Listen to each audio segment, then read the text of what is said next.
preciso é de um método, critérios científicos, racionais.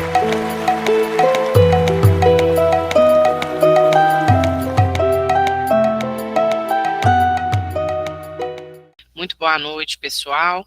Que possamos estar aí nessa sintonia com Jesus. Mais uma noite de curso, né? Em que nós teremos a oportunidade de conversar aqui sobre vários temas muito importantes, bastante relevantes para nós. Desde já, nós gostaríamos de deixar todos vocês bem à vontade para participarem conosco aqui pelo chat, tá bom? Em determinados momentos também, nós vamos fazer a proposição de algumas reflexões em conjunto aqui, para que a gente possa dar continuidade aí ao nosso curso, tá certo? Hoje já estamos aí na 7ª aula, não é isso? Semana que vem é a última aula, e passou rápido, né? E nós tivemos a oportunidade de fazermos uma troca de experiências muito rica. Bom, nós vamos iniciar hoje, gente, pegando um gancho com aquilo que nós trabalhamos na semana anterior. Então, vocês devem se lembrar que na segunda parte da semana passada, nós trabalhamos com a estruturação do tema e a administração do tempo, não foi isso? Então, nós trabalhamos ali com a saudação, com a introdução, o desenvolvimento, a conclusão. Então, hoje a gente vai recapitular alguns desses pontos, alguns desses aspectos aqui nesse primeiro momento, porque na sequência nós iremos trabalhar com os recursos visuais e os recursos de apoio. E aí o principal recurso de apoio com o qual nós iremos trabalhar na noite de hoje vai ser justamente o roteiro. Então, por isso que a gente necessita recapitular algumas dessas informações aí da semana passada para que a gente possa seguir, tá bom? Então, na semana passada, nós falamos sobre a necessidade do treinamento, no que se refere, por exemplo, à saudação. Lembram disso? Então, nós falamos que a saudação, ela é importante para que a gente já possa criar uma conexão com os nossos interlocutores, com aqueles que estão ali nos ouvindo, seja pela primeira vez ou não. E muitas vezes, principalmente quando nós estamos iniciando a tarefa, tá? É necessário que a gente treine essa saudação, isso é importante. Pode ser uma saudação bastante simples, apenas com um bom dia, um boa noite. Pode ser uma saudação em que nós coloquemos uma frase e assim sucessivamente, tá? Então, gente, tem alguém com o microfone ligado. Eu vou pedir para fechar porque fica dando interferência, que é o Joaquim. Ô, Joaquim, por gentileza, fecha o seu microfone, tá? Obrigada. Porque fica dando interferência aqui como eu estou com fone de ouvido, aí fica um zumbido lá no fundo. Então, em relação à saudação, né, é muito importante porque a saudação ela vai começar a iniciar esse vínculo com a Assembleia, né? Então, eu tenho uma saudação, eu gosto sempre de falar assim, boa noite, né, ou bom dia a todos e a todas, que a paz de Jesus, nosso mestre, nosso amigo incondicional de todas as horas, possa permanecer conosco na noite de hoje, para que nós tenhamos os nossos olhos, os nossos ouvidos, mas principalmente os nossos corações suficientemente abertos para recebermos tudo aquilo que de melhor, certamente, a espiritualidade prepara a cada um de nós na noite de hoje. Então, com o decorrer do tempo, né, não tive essa saudação desde sempre, não. Ela foi vindo com o tempo. Então, no início era um pouquinho mais simples, né? Era só um boa noite, que Jesus nos abençoe, que a espiritualidade possa nos intuir, nos amparar. E aí, com o tempo, ela acabou se transformando e ficou essa frase que eu acabei de falar aí com vocês, né? Eu acho que é uma frase que toca o meu coração, me conecta com o mais alto e que tem esse objetivo também, é claro, e principalmente de pedir o auxílio dos benfeitores espirituais para que eles estejam ali conosco naquele momento. Porque nós já falamos isso em outros momentos aqui do curso.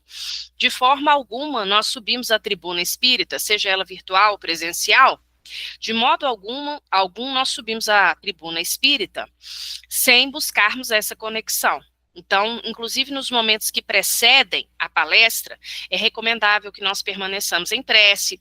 Se nós vamos, por exemplo, fazer uma palestra presencial, eu gosto sempre de falar sobre isso, é importante muitas vezes a gente colocar uma música espírita A música, ela é sempre um recurso que nos auxilia, não é isso?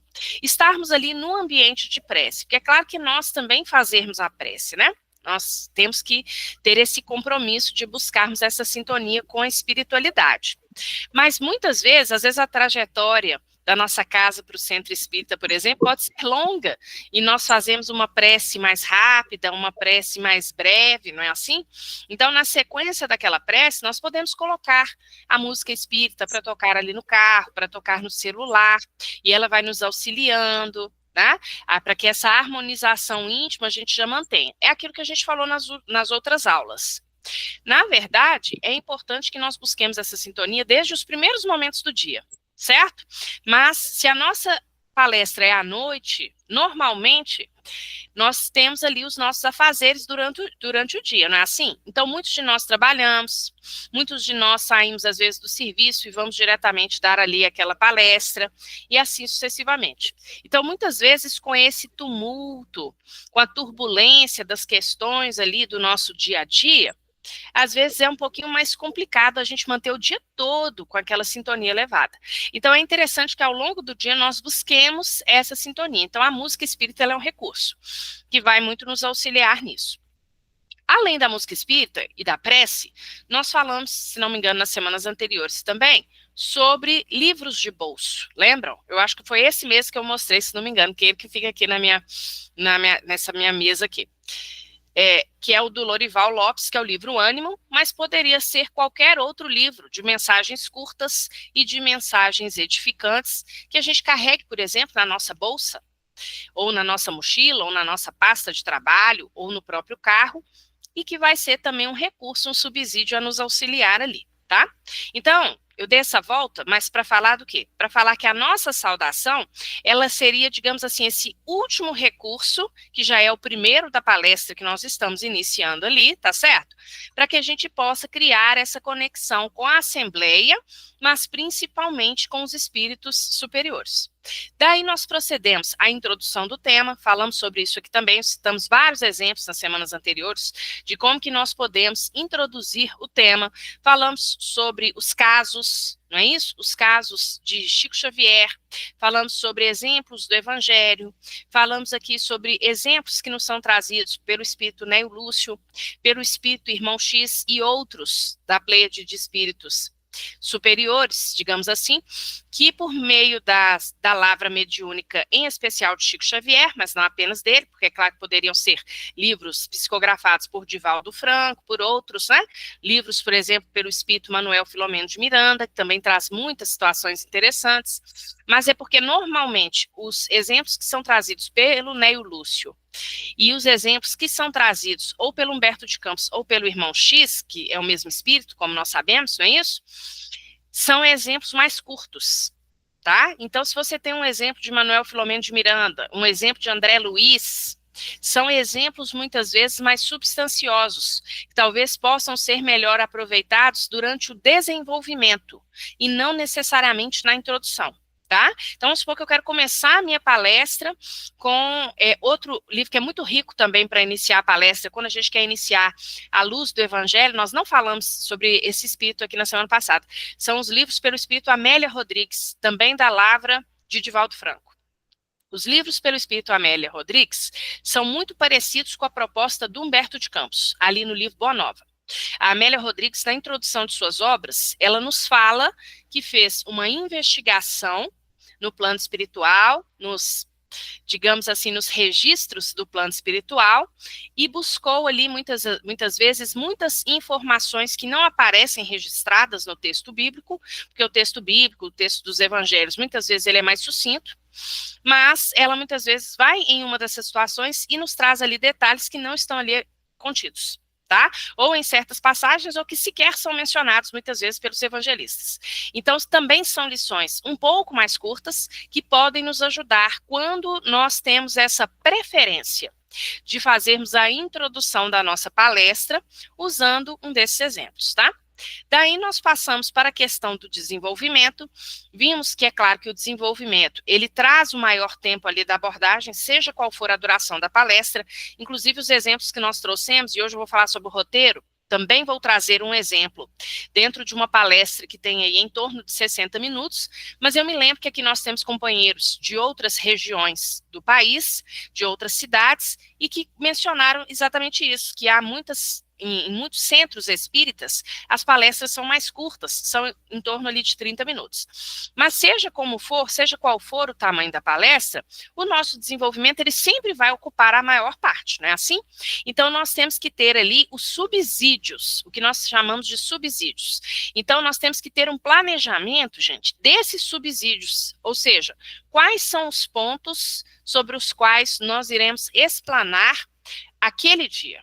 Né? Então, nós falamos isso também nas outras aulas. Muitas vezes, quando eu pego um tema, o tema ele é muito amplo. Então, eu não consigo abordar um tema de modo completo em 30 minutos, 30, 40, 50, uma hora. Não tem como. Então, é necessário que nós façamos recortes, que nós façamos escolhas dentro daquele tema. Então, essas escolhas, elas têm que ser conscientes.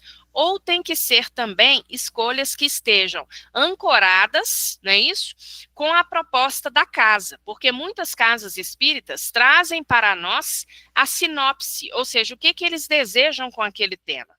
Então, uma boa parte dos subsídios, muitas vezes, nós conseguimos retirar dessa proposta que a casa nos passa. Agora, não são todas as casas espíritas que nos passam esses subsídios, certo? Às vezes a casa ela passa somente o tema que a gente fala o tema seco. Então, se a casa ela passa somente o tema seco, todo esse trabalho do recorte, da pesquisa, etc., vai ser por nossa conta. Tá? Então, é por isso que a gente tem que escolher com muita clareza esses subsídios. Então, quais são, buscando nas aulas anteriores, quais são as questões do Livro dos Espíritos que eu irei trabalhar? Quais são os tópicos de o Evangelho segundo o Espiritismo que eu pretendo abordar? Ou qual a passagem bíblica que eu irei ilustrar num determinado ponto? Certo? Se eu quero trazer um exemplo de André Luiz, esse exemplo ele está em qual capítulo, em qual obra, e tudo isso eu vou registrar no meu roteiro, sobre o qual nós vamos falar mais a miúde daqui a pouco, tá? Então, o roteiro, ele tem que ter toda essa sinalização, ou seja, todo esse passo a passo dessa construção que é a minha palestra. Então, eu necessito de ter essa organização. É sempre muito perigoso para um expositor, muito perigoso, o expositor chegar numa tribuna espírita sem ter feito um planejamento e sem ter estudado, por mais conhecimento ele tenha, tá? Tem um caso do Divaldo, né, a esse respeito, do Divaldo e da Joana de Ângeles. Certa feita, o Divaldo Franco veio fazer uma palestra aqui em Contagem, em Minas Gerais. Nós tivemos a oportunidade de assisti-lo, mas esse mesmo caso que ele contou nessa palestra, nós já tivemos a oportunidade de observá-lo em outras palestras por ele proferidas que se encontram também no YouTube, tá, gente? E ele contou que teve uma vez que ele subiu à tribuna e aí ele fez a saudação inicial, né? Vamos supor que a saudação inicial dele fosse sempre assim, né? Queridos irmãos, queridas irmãs, muito boa noite. E aí ele disse que todas as vezes que ele fazia essa saudação, ele já observava a presença de Joana de Ângeles, que era sua mentora e que o acompanhava em seus estudos. E aí ele disse que dessa vez ele chegou e aí falou 3 vezes, né?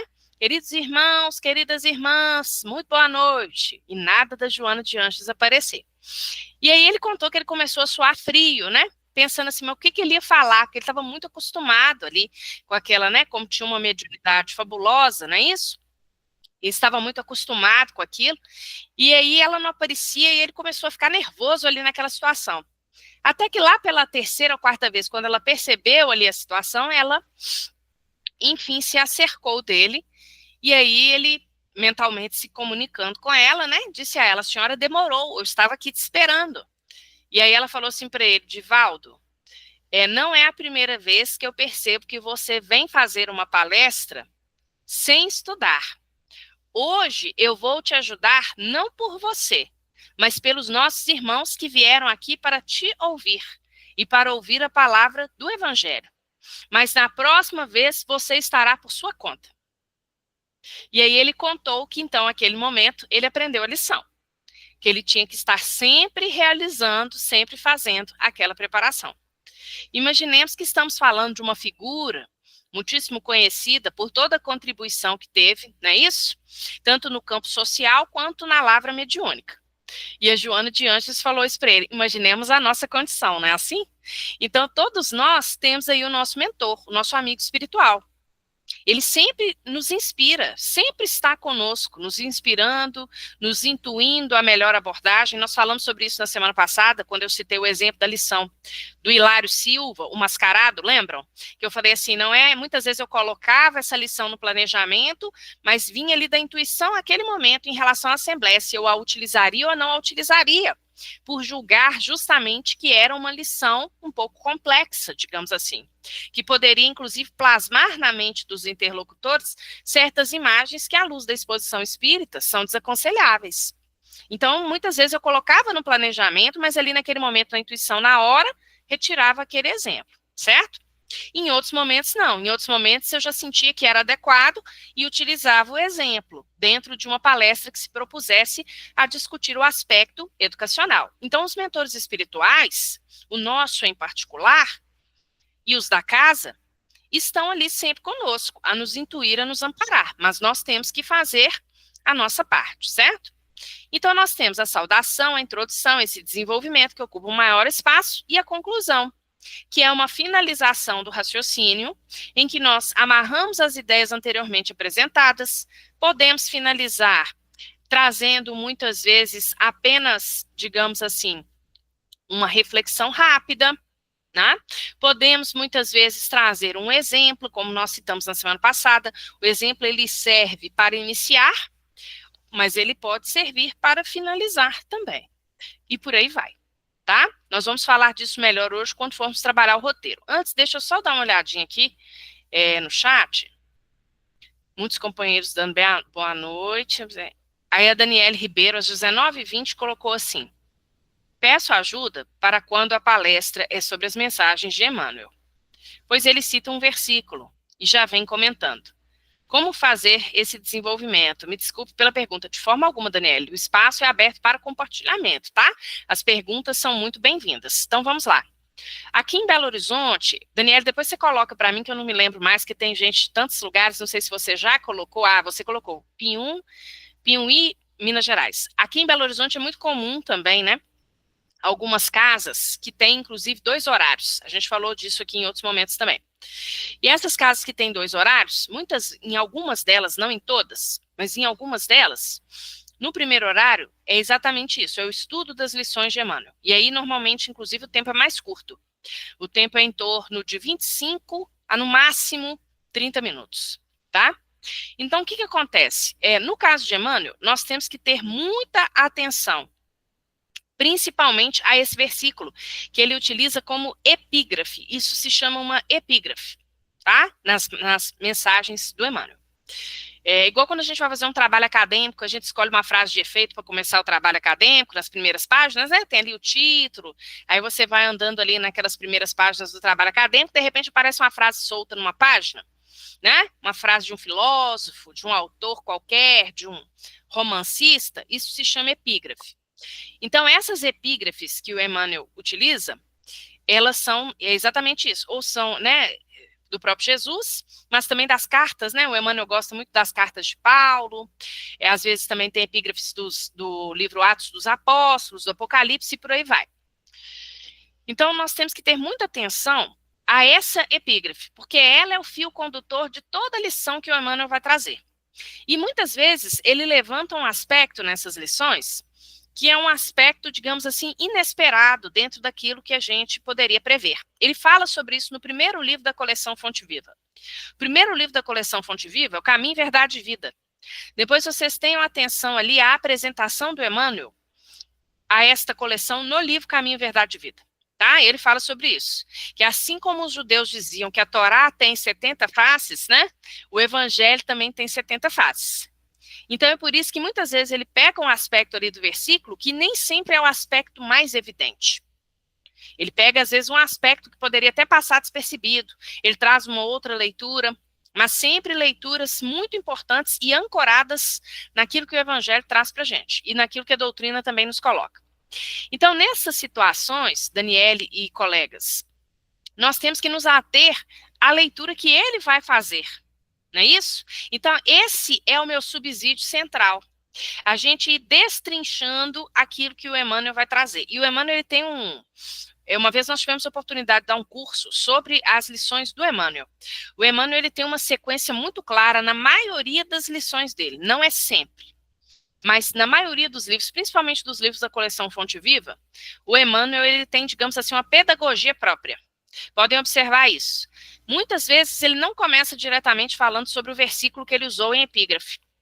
Muitas vezes ele começa trazendo algum aspecto que diga respeito indiretamente, e aí depois ele vai introduzir uma adversativa. Então, a gente pode até buscar um exemplo, tá? Para a semana que vem, da lição do Emmanuel, e trabalhar esse exemplo da lição do Emmanuel para vocês verem, visualizarem mais concretamente. Mas normalmente é assim. No primeiro parágrafo, ele introduz o assunto, tá? Ou nos 2 primeiros parágrafos, até que, por fim, ele vai trazer uma adversativa. O que é uma adversativa? É um mas, um porém, um contudo, um entretanto, um todavia. Quando ele traz essa palavra ali na lição, aí a gente tem que prestar mais atenção, porque é ali que está o foco central do que ele vai colocar. Aí é que ele começa a se direcionar para aquilo que está lá na epígrafe. Então, aí ele vai trazer todas as explicações dele, todo o comentário dele, e aí já no finalzinho da lição, ele vai se remeter diretamente à epígrafe. Podem observar que na maioria das lições da coleção Fonte Viva, ele faz esse movimento. Aí ele volta diretamente ao versículo. Se o versículo é muito obscuro, porque tem alguns versículos que são obscuros, principalmente quando a gente lê fora de contexto, não é assim? Quando ele volta a esse versículo mais obscuro, aí muitas vezes ele inclusive faz uma paráfrase do versículo. O que é isso? Ele reescreve o versículo com as suas próprias palavras, de modo que nós possamos entendê-lo. Tá? Eu vou conversar com a Rose para ver se na semana que vem a gente tira um espacinho no nosso último encontro, né? Porque eu sei que aqui a gente já fez o exercício de extrair a mensagem central, não é isso? Das lições do Emmanuel, que tem a ver com a pergunta que a Daniele fez, mas é importante a gente perceber esse caminho que ele faz nas lições. Como eu falei para vocês, não é uma receita de bolo, tá? Não quer dizer que em todos os livros ele vai seguir esse caminho, até porque tem alguns livros que têm uma proposta diferente. Mas nos livros da coleção Fonte Viva, né, o Pão Nosso, Caminho, Verdade e Vida, o Fonte Viva e o Vinho de Luz, a gente observa que normalmente ele faz um percurso parecido com isso. E quando a gente vai entendendo isso, fica mais fácil a leitura. Fica mais fácil a leitura. Tá? Porque a gente consegue entender o que ele está falando antes, a gente consegue entender o que é a cereja do bolo, e a gente consegue perceber esse movimento de quando ele volta mesmo ao versículo. E aí parece que abre-se, né, uma luz para a gente quando a gente está lendo ali aquela lição. Tá? Então é muito importante a sua pergunta. Fiquem bem à vontade aí para participar. Tá, pessoal? Pode falar, Valmiro. Boa noite, Rosário. Boa noite, os colegas, os Boa irmãos noite, aí. Eu gostaria de fazer eu lembrei aqui de um fato quanto à questão da apresentação. É muito importante mesmo. Tem até um ditado que diz que a primeira impressão é que fica. Isso. Né? Então, essa apresentação, ela é fundamental. Eu vou contar uma coisa rapidinho, que eu assisti um dia uma palestra, assisti uma palestra de uma jovem palestrante, por sinal, até expõe bem. Porém, antes de começar, ela já aguardava na retaguarda, atrás ali da mesa e tal, e a gente notou que estava havendo uma preocupação muito grande com a estética, com a beleza, arrumando cabelo e tal, aquela coisa, sabe? Aquilo. Então, a plateia, seja de 20, seja de 180 pessoas, outros que observaram, isso chama atenção, né? E eu observei esse detalhe, e eu gravei isso, até algumas oportunidades, a gente tratando com o pessoal sobre isso, a gente ventilou esse assunto. Então, e ela, séria, né, não olhava para ninguém e tal, aí quando anunciou, ela abriu um sorrisão e tal, mudou totalmente, ficou uma coisa assim, muito demagógica, muito... E isso o público nota. É fato, nota. Não, então, já cria ali uma situação indesejável, que já quebra um pouquinho a confiabilidade, eu acredito. Né? Estou contando isso porque eu acho que é uma coisa que a gente deve ter o cuidado. Né? A gente chegar, por exemplo, está aguardando, o público já está te vendo, aguardando passar a palavra, correr um olhar sobre a plateia, sabe? Olhar de um lado, olhar todos, e algumas manifestações fisionômicas, corresponder com um sorriso, uma balançadinha de cabeça, é uma espécie assim de, sabe, de cumprimentar, de sentir, inclusive, a energia do pessoal. Eu costumo fazer isso e tem dado certo. Não sei se pode funcionar no caso geral. Então, isso é importante. E essa apresentação, a gente usa muito, no meu caso, eu uso que a paz seja em nossos corações. Boa noite, ou boa tarde, ou bom dia, que a paz seja em nossos corações. Isso também abre-se uma, sabe? A gente nota que é uma reciprocidade de energia. Então, é só isso que eu queria falar, pode até ajudar aí na questão. Com certeza. Ô, Valmiro, você levantou uma questão muito importante, né? O expositor espírita, gente, ele é sempre observado. Sempre observado. Isso é uma bênção para nós, né?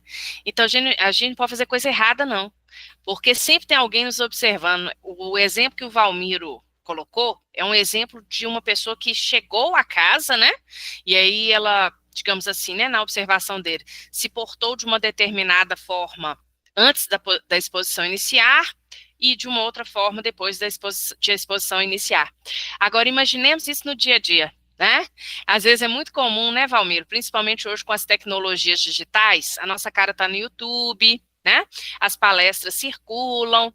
Aí imagina que nós estamos lá numa fila de supermercado, por exemplo, e tratamos alguém de uma maneira bem fria, de uma maneira bem mal educada. Isso aconteceu comigo essa semana. Eu, numa fila, para fazer um pagamento, a fila estava longa, eu estava atrasado, inclusive para ir para a casa espírita, e eu desenrolava ali no caixa uma pessoa, tal, e eu fiquei assim meio, tá, mas fiquei na minha. Quando vi que não, a pessoa que estava acertando veio para o meu lado. Ah, você é lá do SECRE, que legal. Aí foi aquele assuntão, sabe? Então, veja só, se eu grito, crio uma confusão ali, isso é fácil. Exatamente isso. Então, nós somos observados o tempo todo. Agora, é importante, sim, quando a gente chega à casa, né, já estarmos ali buscando essa sintonia e buscando a conexão com as pessoas. Então, um aspecto muito pertinente aí é nós observarmos, por exemplo, esse olho no olho, esse contato, esse magnetismo que nós iremos estabelecer uns para com os outros, né, da nossa parte para com a parte da Assembleia. Então, isso, gente, é algo que mobiliza inclusive a atenção das pessoas, não é isso? Então, nós temos que observar isso também na nossa introdução, se nós estamos captando ou não. Aí eu vou puxar com a pergunta que apareceu aqui no chat, da Amanda Costa, que ela colocou aqui. Eu gostaria de saber se é adequado, no início da palestra, convidar os presentes para fazer um exercício de respiração profunda, para ancorar a presença e atenção no momento presente e acalmar os pensamentos. Veja bem, Amanda, isso pode ser feito, eu já vi alguns expositores usando aí essa técnica, não é isso? Essa questão da respiração, etc.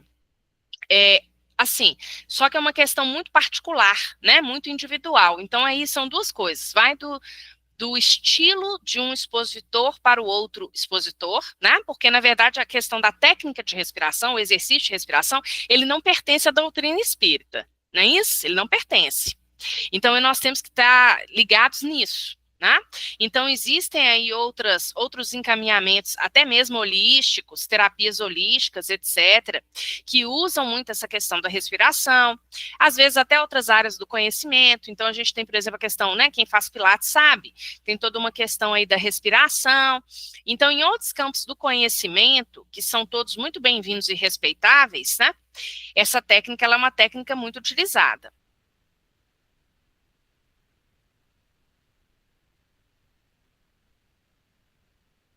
Colocar o seguinte, que diz respeito também à Assembleia, porque nós temos aqueles que se sentem mais à vontade, que estarão mais abertos para fazer o exercício, por exemplo, e terá aquela figura que às vezes ela já entrou no centro espírita, ela sentou ali na cadeira, no caso da palestra presencial, né, que a gente está vendo as carinhas, e ela já cochilou. E ela já está em sono profundo, né? Quem nunca esteve lá na frente já observou algumas pessoas que estão ali dentro daquele sono. Existem, inclusive, algumas casas que passam essa orientação antes, para que as pessoas se acautelem em relação ao sono, etc. Mas há indivíduos que muitas vezes não dão conta de segurar isso, né? Então, assim, aí é da avaliação individual de cada um. Só que nós temos que tomar esse cuidado, né? Porque talvez as pessoas ali possam entender que esse exercício da respiração, ele é algo que a doutrina espírita traz na sua base, por exemplo. E não é exatamente um aspecto que a doutrina irá trabalhar, né? Porque a doutrina ela tem aquele tríplice aspecto que nós conhecemos, que é o científico, o filosófico e o religioso, mas o científico no sentido, inclusive, de investigar as relações que regem a matéria, o mundo material versus o mundo espiritual. Né? Então, está muito interessado nisso, né? E esse aspecto filosófico, que é o aspecto reflexivo, e por aí vai, tá? Vamos passar agora, gente, para o exemplo do roteiro, né? Deixa eu ver se eu consigo colocar aqui a projeção de um roteirinho. Eu não sei que o meu computador, ele anda com um probleminha aí para apresentar. Vamos ver. Vocês estão conseguindo visualizar? Então, né? Deixa eu voltar aqui, ó. Então, vejam lá. Acho que deu certo, né? Vejam bem. Eu selecionei aqui esse tema, tá? Que é um tema sobre o qual eu falei no mês de maio deste ano de 2025. Uma casa me convidou, foi uma palestra presencial, o tempo 60 minutos, tá? O tema era Acolhendo Corações na Lei de Amor. E esse tema, pessoal, ele foi passado dentro de uma semana específica, que era uma semana em que a referida Casa Espírita estava trabalhando com a questão da acessibilidade. Então, todas as palestras durante a semana, com as suas devidas variações, abordaram esse aspecto. Tá? Então, é para vocês entenderem um pouco aqui da mensagem central, mas também um pouco aqui dos tópicos de abordagem que eu selecionei, direcionados a isso, a esse tema, porque acolhendo corações na lei de amor também é um tema vastíssimo que poderia se desdobrar em inúmeras vertentes, não é isso? E aqui o meu recorte foi um recorte dentro dessas especificidades da casa ali naquele momento, tá certo? Então, porque a casa pediu. Então, por que eu estou entrando aqui no roteiro? Porque hoje nós vamos falar de recursos de apoio. Nós já estamos falando dos recursos de apoio. Então, nós vamos falar dos recursos de apoio, vamos falar do PowerPoint, não é isso?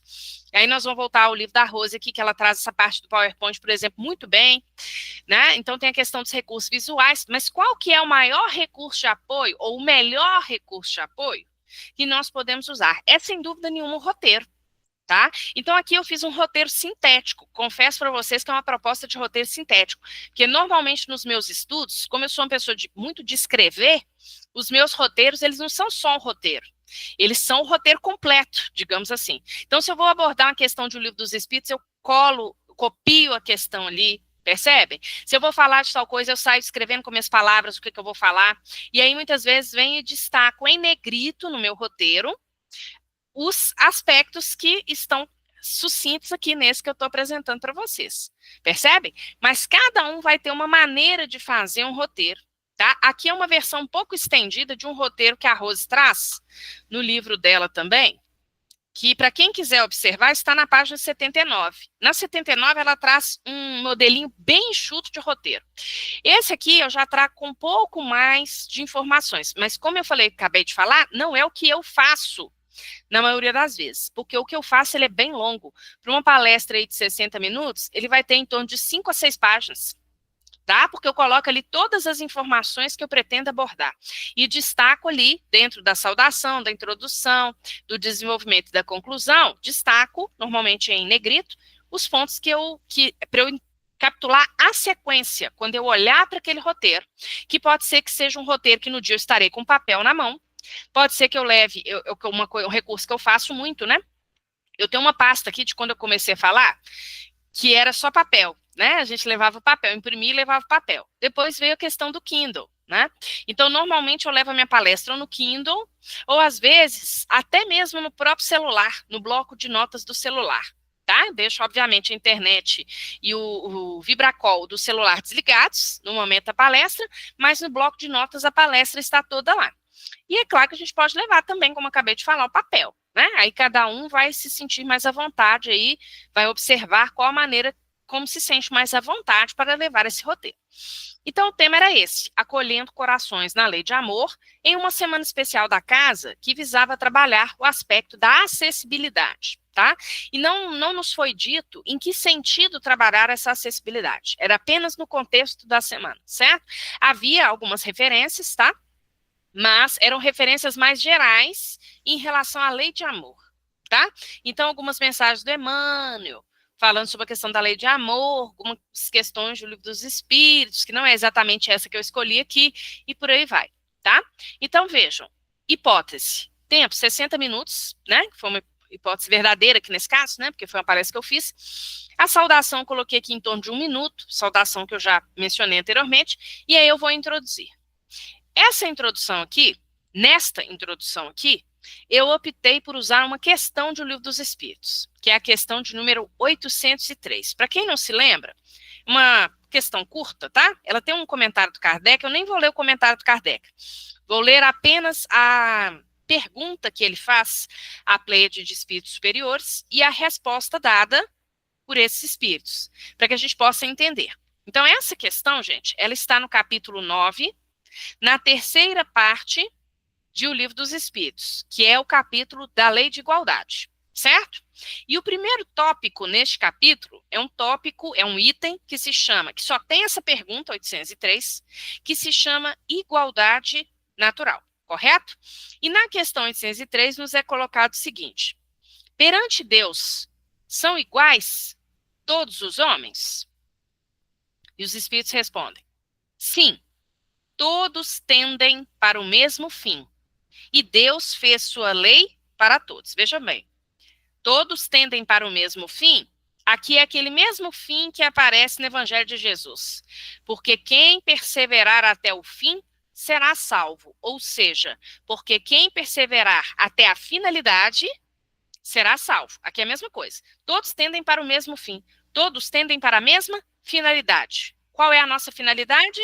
Nos tornarmos espíritos puros, espíritos perfeitos, certo? Perfeitos dentro da perfectibilidade, obviamente, que nos é permitida, né? Espírito puro. Então, é o espírito que está abaixo, obviamente, da perfeição divina, porque essa é inalcançável. Perfeito como Deus, só Deus, tá certo? Mas dentro desse grau de perfectibilidade que nós estamos colocando. Então, espíritos puros, tá? Que, inclusive, a gente vê lá na questão 100 e nas outras questões aqui também de O Livro dos Espíritos, nós sabemos que é uma única classe, espíritos puros, certo? Então, sim, respondem eles, todos tendem para o mesmo fim e Deus fez suas leis para todos. Dizeis frequentemente, o sol nasce para todos, ou o sol luz para todos, e enunciais, assim, uma verdade maior e mais geral do que pensais. Então, nessa primeira questão, fica muito claro para a gente que todos nós somos iguais, todos, indistintamente. Então, a minha introdução consiste em explicar, eu vou explicar em aproximadamente 5 minutos, a abordagem que será feita, e eu vou introduzir essa abordagem com a seguinte reflexão, que partindo aí dessa questão, então eu posso fazer leitura pausada, com entonação, olho no olho com a assembleia, desta questão de número 803. Eu posso começar com a pergunta ou eu posso fazer uma brevíssima fala e, na sequência, ler a pergunta, ler a resposta e fazer um breve comentário. Isso ainda é a minha introdução. Que eu quero chegar a qual ponto? Quero chegar nisso que eu acabei de falar, que diante das leis de Deus, todos nós somos iguais. A igualdade é natural, por isso que o item chama igualdade natural.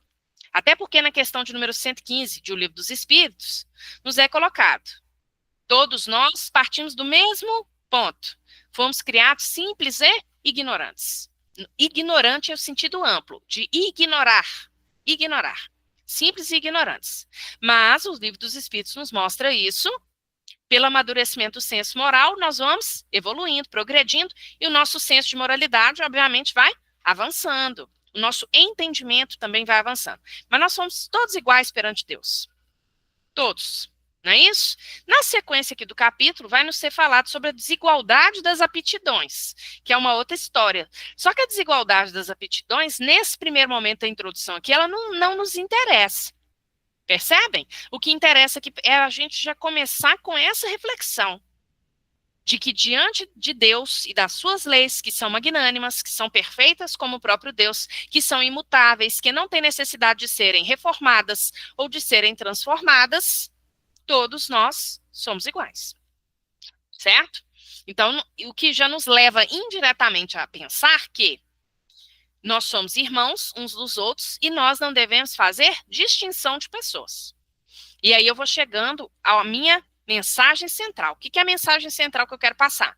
Que vai ocupar aí em torno de, coloquei aqui 45 minutos, poderia ser 50, poderia ser 40. Isso aí vai depender ali do momento, não é isso? Nós vamos administrando o tempo, mas a maior parte, de 40 a 50 minutos, vamos dizer assim, eu vou ter para trazer ali os meus tópicos. Mas qual seria primeiro a minha mensagem central? A minha mensagem central, então, o que eu quero passar nessa palestra? Eu quero passar a seguinte ideia: despertar em cada um de nós a necessidade de acolhermos, busquei lá no título da palestra, no tema, vejam lá, a necessidade de acolhermos a todos indistintamente. Ou seja, o que é indistintamente? Independentemente de raça, eu coloquei raça entre aspas, porque é um conceito que para a ciência não existe mais, porque esse conceito já caiu. A gente ainda usa essa palavra, né? Mas ela não é a palavra mais adequada, certo? Então, independentemente de raça, credo, ou seja, credo religioso, não é isso? Ou crenças, credo poderiam ser as crenças da pessoa também, né? As crenças ideológicas dela.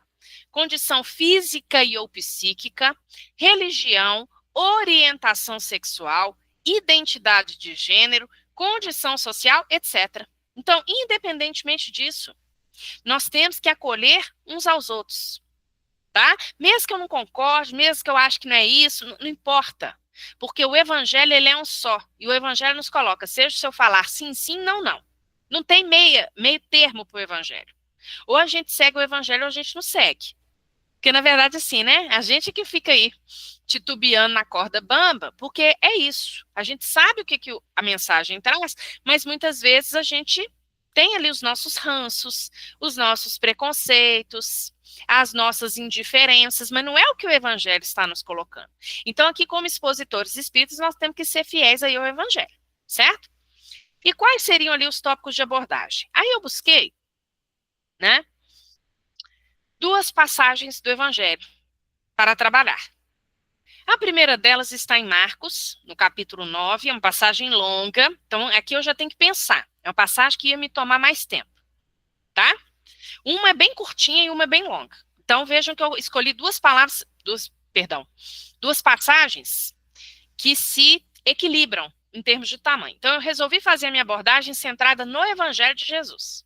E aí eu escolhi essa passagem de Marcos, que está entre os versículos 14 e 29 do capítulo 9, que diz respeito ao endemoniado epilético ou lunático, depende da tradução que a gente considerar, tá bom? Talvez a melhor tradução fosse o endemoniado lunático, porque epilético é uma palavra meio complicada quando a gente vai de se traduzir, de trazer a tradução para o português contemporâneo, quando a gente vai para o grego, porque no mundo grego, né? Então aí nós estamos pensando na tradução bíblica aí do grego. No mundo grego, né, no mundo da época de Jesus, que seja, né, da Palestina antiga, não tinha diferenciação dos transtornos mentais, não existia isso. Então, os transtornos todos eram agrupados dentro do mesmo grupo, digamos assim, tá? É igual a questão da lepra, né, que hoje não se fala lepra, se fala hanseníase. Mas isso foi, né, o mal de Hansen, ele foi descoberto no século XIX, correto? Na época de Jesus, qualquer inflamação de pele, qualquer coisa de pele, tudo, né, que se você agravasse um pouquinho, às vezes a pessoa poderia nem ser, abre aspas, leprosa. Mas era tudo agrupado dentro do lepra, porque eles não sabiam fazer a diferença entre essas questões relativas aí à doença de pele, entenderam isso? Então aqui o epilético cai na mesma situação. Por isso que lunático talvez seja uma melhor tradução. Por que lunático, né? Porque eles atribuíam Os antigos, eles atribuíam, havia uma correlação para eles entre os transtornos mentais e os movimentos da lua, muitas vezes, né? Eles correlacionavam isso, então, lunático. Agora, dentro do lunático, você tinha um espectro de coisas, tá? Então, pode ser que essa pessoa fosse epilética? Pode. Ali na passagem, a gente vai vendo que é um quadro obsessivo. Mas muitas doenças e transtornos mentais, elas têm uma associação com obsessão. Isso a doutrina espírita nos traz. Agora, era mesmo epilepsia? A gente não sabe. Apesar de em muitas traduções trazerem o endemoniado epilético. Endemoniado vem da palavra daimon, espírito. Ele estava com o espírito, né? E aí essa questão do epilético, né? Que na verdade ele estava cercado ali, né? E aí Jesus vai observar isso ali, naquela passagem, não é isso? Do endemoniado epilético. Nós temos ali a questão do pai que pede pelo filho, que é o filho que se debatia, né? Se julgava ora na água, ora no fogo, daqui para lá, de cá para lá, certo? Completamente desequilibrado e também gerando ali, né? O pai comovido pelo filho. Então é uma passagem que tem vários aspectos, vários, que poderiam ser trabalhados ali, né? Mas quem é essa pessoa em desequilíbrio mental? E uma pessoa em desequilíbrio mental, tanto na época de Jesus quanto nos dias de hoje, ela é colocada como fora da sociedade. Percebem? E isso Jesus ele alerta no capítulo 5 de Mateus. Em Mateus 5, se não me engano, é versículo 22. Estou na dúvida se é o 22 ou 23. Acho que são os dois, na verdade, né? Porque em um deles Jesus fala assim: ouvistes o que foi dito aos antigos, não matarás. Eu, porém, vos digo que qualquer que disser ao seu irmão, raca, será passível do julgamento no sinédrio. E qualquer que disser ao seu irmão, louco, será lançado no vale dos gemidos, ou no Geena, em algumas traduções. O que significa isso? Veja bem, né? Quando Jesus fala assim, todo aquele que disser ao seu irmão, louco, veja, quem é o louco? Né? A Bíblia de Jerusalém traduz essa palavra como renegado. O louco é o renegado, é aquele que está fora da razão, é aquele que está fora da sociedade. Perceberam? Então ele está fora do contexto, está fora da sociedade. Ele não é considerado um indivíduo, um sujeito que tenha direitos e deveres, porque está fora, ele é louco. Então Jesus traz uma gradação ali na passagem. Percebem? Você dizer raca, né, que era um insulto, né? Era como se fosse assim, cabeça de vento, cabeça oca. Em algumas traduções a gente vê nesse raca era um xingamento hebraico. E as pessoas diziam esse xingamento cuspindo e virando a cara. Só que pior do que isso, Jesus vai falar, a passagem traz essa gradação, é você chamar alguém de louco. Porque o louco é isso, você destitui de sentido. Você destitui de sociabilidade. É a mesma coisa que o endemoniado epilético. Ele está fora da sociedade. Ele é um ser que está à margem. À margem. É isso que tem que ser colocado. Tá? E como eu disse, é uma passagem longa, tem muitos aspectos. Jesus vai fazer o acolhimento a esse indivíduo. Jesus vai fazer o acolhimento a esse pai. Correto? A passagem da mulher curvada é uma passagem pouquíssimo falada. Quase ninguém fala dessa passagem. Ela está lá no capítulo 13 de Lucas, entre os versículos de 10 a 17. Uma mulher que estava lá na sinagoga, Jesus também estava ali na sinagoga, e ela padecia, se não me engano, acho que eram 17 anos, teria que conferir, estou falando de cor aqui, 17 anos com espírito de enfermidade, é o que a tradução vai nos dizer. O espírito de enfermidade, curvada, gente, assim, ó, curvada mesmo, literalmente curvada, tá? E Jesus vai restituir a ela a sua altivez, digamos assim. Que é claro que o curvado aí, nós podemos trabalhar, inclusive, essa passagem curta, mas riquíssima. Por quê? Primeiro, a questão da mulher. A mulher, na sociedade judaica, era um ser à margem também. Então, aqui a gente poderia trabalhar isso, essa questão dessa exclusão. Aparece, por exemplo, lá no diálogo de Jesus com a mulher samaritana, à beira do poço de Jacó. Certo? É a mesma figuração. Nós vamos observar que as mulheres, né? A gente vê isso no livro Boa Nova, quando Pedro vai falar com Jesus sobre o acolhimento que Jesus tinha a Maria de Magdala, o mestre. Tem um capítulo Boa Nova que Humberto Campos traz para nós. Não pega bem, né? O senhor trazendo essa mulher para ficar perto da gente. O que vão falar da gente? É uma mulher de má vida. Tem um diálogo num determinado capítulo lá, de Jesus com Pedro. Então, a mulher na sociedade judaica, fosse ela considerada de má vida ou não, não importa, ela estava sempre a reboque ali daquela sociedade. Então, ela era um ser excluído, né? E ela não era incentivada ao estudo das leis e nem à participação nas sinagogas. Então, isso aqui também é uma questão forte na passagem, porque essa mulher estava na sinagoga. Ela era obrigada a ir para a sinagoga? Não, os homens eram obrigados. Os homens eram obrigados, tá? Os judeus, né? Homens judeus aqui, aos quais me refiro. A mulher não, tá bom? A mulher não era obrigada. E aí uma mulher que estava na sinagoga, ela está buscando alguma coisa. Isso aí já é um indício, né? Porque a gente, quando nós vamos trabalhar o aspecto da cura, temos que ter aí a questão da busca, que é individual de cada um. E a questão de ela estar curvada em direção à terra, não é isso? Com o corpo voltado para baixo. Uma pessoa que anda assim, gente, não é isso? O que ela mostra pra gente? Por exemplo, baixa autoestima. Porque a passagem não deixa claro pra gente o que ela tinha. Poderia ser uma influenciação espiritual, poderia uma doença física, poderia, mas poderia ser também a questão da baixa autoestima. Da baixa autoestima, que vejam que é um ponto que a gente pode conectar ao acolhimento, aos corações, porque quando você exclui uma pessoa, essa pessoa tem baixa autoestima, tá? É uma pessoa que anda olhando para baixo, que consegue se expressar com muita clareza. Então, o fato de ela estar, porque o que o evangelho fala é que ela tinha um espírito de enfermidade. Essa expressão, ela é obscura, vamos dizer assim. O espírito de enfermidade não quer dizer que era um espírito que estava obsediando ela. Ela padecia dessa enfermidade há um longo tempo, espírito de enfermidade, porque a gente gesta as enfermidades psíquicas, morais, físicas, em decorrência de fatores internos e externos. Então, a passagem aqui, ela caminha para isso. Mas o que é o ponto importante? Por que da escolha aqui da passagem? Para trabalhar essa questão da inserção, da reinserção e do sentimento do indivíduo que é excluído. Sentimento. Como que é o sentimento dessa pessoa? Tá? E Jesus restitui. Então vejam duas passagens em que Jesus pega figuras à margem e restitui a elas um lugar na sociedade. Esse é o ponto importante que a gente quer trazer aqui, para o tema acolhendo na lei de amor. Aí eu vou pegar essas passagens do Evangelho e vou trazer para uma abordagem dos dias de hoje. Certo? Vamos atualizar aí hoje. Que nós temos aí a questão dos PCD, pessoas com deficiência. Nós temos aí a questão dos transtornos mentais, pululando cada vez mais na nossa sociedade. Vamos supor que eu faço aí uma abordagem e falo assim, e hoje, gente? Vamos conectar, então, o Evangelho aos dias de hoje. Vamos trazer aqui a discussão para a casa espírita, porque a reflexão que eu quero trazer, além dos tópicos de abordagem aqui, eu trouxe também a ideia da reflexão. Eu penso que uma palestra espírita, ela sempre deve levar o interlocutor a refletir. Não é simplesmente dar o conhecimento pronto. Porque o conhecimento pronto, se a pessoa quiser, ela vai lá no Livro dos Espíritos e busca, ela vai lá no Evangelho e busca, tá certo? Ela tem as ferramentas para buscar? Ela tem. Ela tem. É claro que ouvir a palestra muitas vezes é mais fácil, tá? É mais fácil, é um movimento mais fácil. Mas ela tem as ferramentas.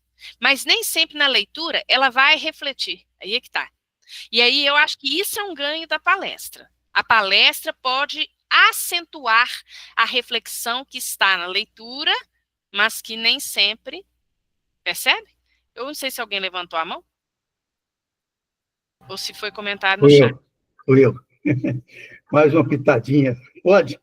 Claro, à vontade. Essa observação que você fez aí, da mulher curvada, e relembrando que a questão do cabisbaixo, né, tá triste. Então, trazendo para hoje, para a nossa atualidade, toda pessoa que está com autoestima baixa, está totalmente desequilibrada, com dúvida, insegura, ela pode ser colocada como a mulher curvada, porque está realmente olhando para baixo, está triste, está, sabe, numa situação realmente que precisa de socorro, né? Ele pode entender isso aí também na situação de hoje, não é aquela pessoa do corcunda, como se diz, né? Não trata da mulher corcunda, não.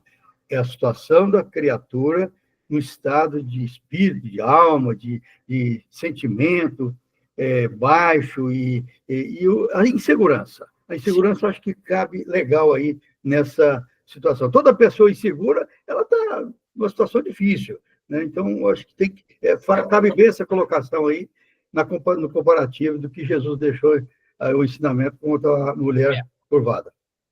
Exato. E é isso que você falou, né? E por que que é que ela sente, né, que muitas pessoas se sentem assim? Aí é que tá, né, Valmiro? Exatamente por conta dos discursos que elas escutam, que elas introjetam, né? Aqui nós estamos trabalhando dentro de um tema que nos foi solicitado, que, como nós falamos, é o acolhimento àqueles que apresentam transtornos, né? E assim sucessivamente, dentro de uma semana de acessibilidade, como eu disse anteriormente. Mas a passagem, é claro que ela pode ser trabalhada só no sentido da autoestima, para cada um de nós, né? Aqui foi um exemplo que nós trouxemos apenas para mostrar isso, né? Por quê? Porque o objetivo, gente, é nós criarmos a empatia. Então, veja você, né? A mulher naquele sentimento de se sentir humilhada, de se sentir desprezada naquela sociedade. Quantas vezes a gente também não se sente assim? E a gente quer que o outro se sinta assim? Porque às vezes ele é diferente da gente, percebem? Porque às vezes ele ganhou um rótulo, né? Que ele é autista, por exemplo, ele ganhou esse rótulo. E recebeu esse diagnóstico. E isso nos dá o direito de maltratar mais ainda a autoestima daquele indivíduo? Ou como que nós podemos colaborar para que essa autoestima dele se mantenha intacta, digamos assim? Ou se não intacta, pelo menos que ela não piore. Não é isso? Então, qual que é o nosso papel como sociedade? Então, isso aí era bem importante, né? E aí a reflexão exatamente pensando nisso, olha lá. Como os frequentadores e a casa espírita devem lidar com essas questões? Então, nós falamos na sequência, isso tudo dentro do desenvolvimento, estão vendo, gente? Então, nós teríamos que pensar isso. Eu tenho 45 minutos, 5 minutos eu vou falar da mulher curvada, um exemplo, tá? 10 minutos eu vou deixar para reflexão, eu vou gastar mais tempo aqui no endemoniado lunático e por aí vai. Então, a gente tem que fazer essa distribuição. Mas nessa parte da reflexão, nós trabalharíamos acessibilidade atitudinal nos departamentos, na estrutura da casa, ou seja, sensibilizar a casa espírita para bem receber os seus integrantes com as suas especificidades, com a sua individualidade, né? No caso da evangelização infantil aqui, ouvir essa mãe, quem é essa mãe que está chegando na casa espírita? Esse pai, saber quem eles são, quem é essa criança, né? Trabalhando isso com amor, ter interesse em buscar o conhecimento, interesse em buscar o conhecimento.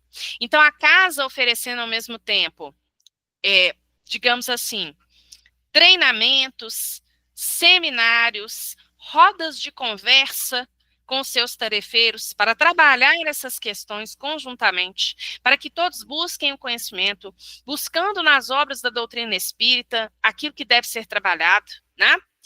Que é o interesse em buscar o conhecimento, não julgar, não olhar como se fosse anormal. Pode parecer pouco, mas isso aqui é fundamental. O desenvolvimento de um olhar sensível para essas pessoas, de um olhar sensível para essas especificidades, de um olhar sensível para esses transtornos. Não é buscar saber o porquê. Ah, mas por que fulano reencarnou desse jeito? Né? Um transtorno do espectro autista, por exemplo, no nível 3, né? Que é um nível mais acentuado do transtorno, vamos colocar assim, que gera maiores dificuldades de socialização, por exemplo. Ah, porque ele fez tal coisa no passado espiritual dele. Gente, isso não cabe a nós sabermos. Essa é a menor das nossas preocupações.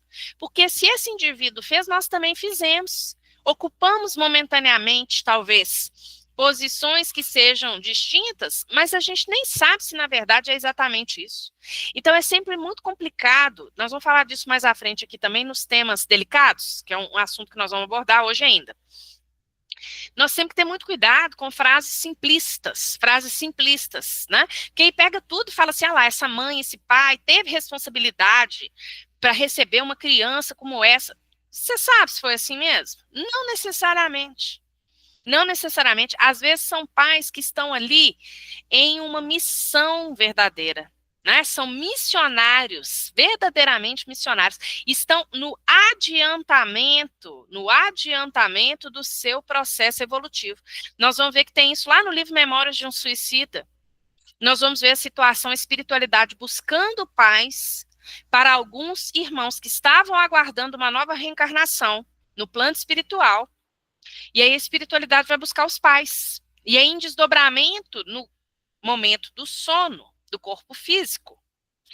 a espiritualidade vai oferecendo para eles, ó, se vocês receberem esse espírito aqui, que vai ser um espírito que vai nascer com algumas complicações congênitas, orgânicas, mentais, vocês irão adiantar o processo evolutivo.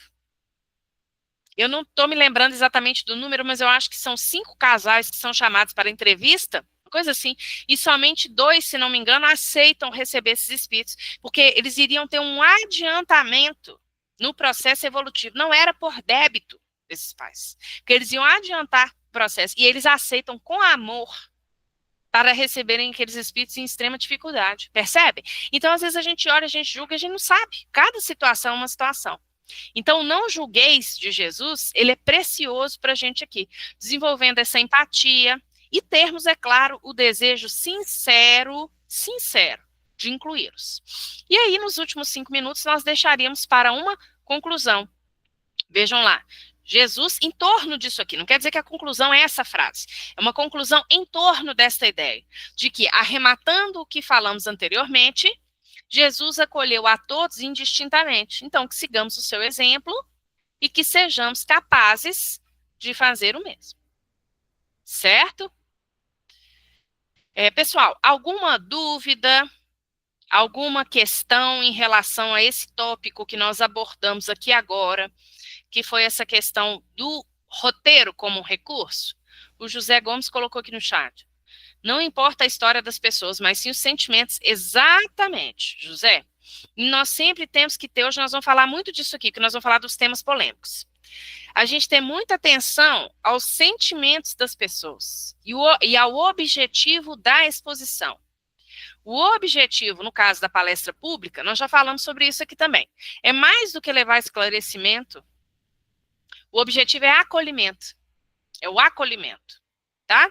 Claro que nós podemos falar um pouco mais, no caso de simpósio, seminário, 2 horas, 2 horas e meia, mas ali ainda estão presentes pessoas que necessitam de acolhimento no que se refere àquele tema. Podemos ter certeza disso, tanto encarnados quanto desencarnados, porque esse é outro ponto que a gente não pode esquecer. Você é convidado para falar com uma palestra sobre aborto, quem que você acha que vai estar ali? Vamos lá. Não tem só os encarnados, não.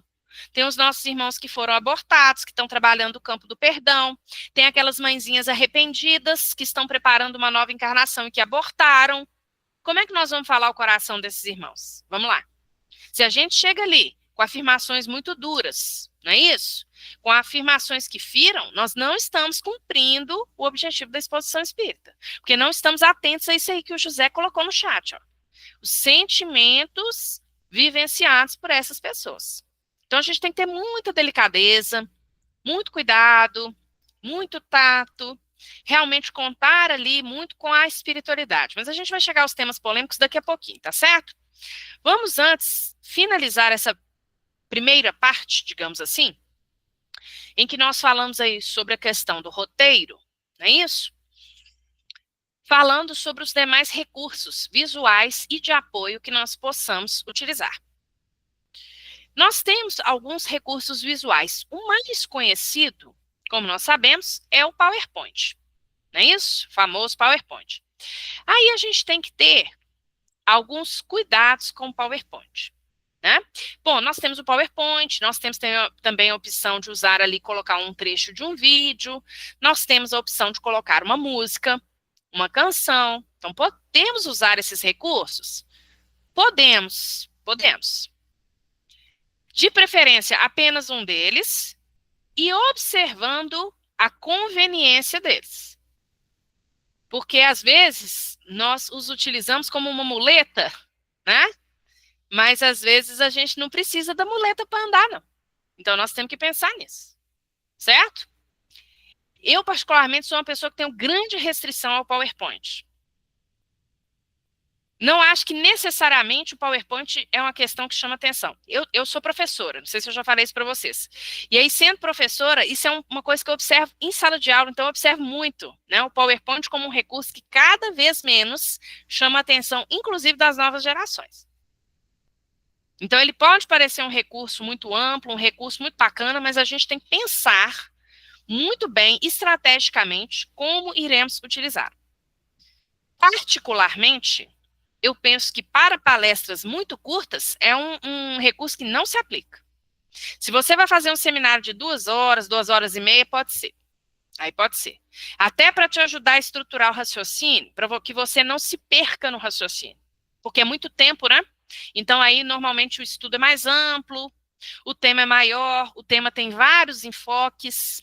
Aí realmente pode ser que seja um recurso interessante de ser usado, tá? Mas para exposições muito curtas, o roteiro, se você souber falar com calma, pausadamente, olho no olho, mesmo que seja aqui no virtual, é uma questão aí mais, digamos assim, você vai conseguir a atenção do seu interlocutor sem precisar usar esse recurso visual, tá? Sem contar o aspecto, digamos assim, surpresa, que é o que eu sempre gosto de colocar, não é isso? Se você gosta muito de usar esses recursos, você vai usar aquele dia. Observe, converse antes com o dirigente, com aquele que fez a convocação para a palestra, se a casa oferece essa estrutura. Pode parecer uma coisa muito pequena, mas muitas casas, pelo menos aqui em Belo Horizonte, eu tenho a impressão que todo o Brasil, em muitas casas não funciona, não tem esse recurso, tá? Então você está contando com o recurso e você chega lá na hora e não tem o recurso, como é que você vai fazer? Então, tem essa questão de ter um plano B também, não é isso? Acho que a Rose citou aqui numa das primeiras aulas que nós tivemos, uma palestra que ela foi e a luz acabou, lembram? A luz acabou. Eu já passei pela situação do microfone.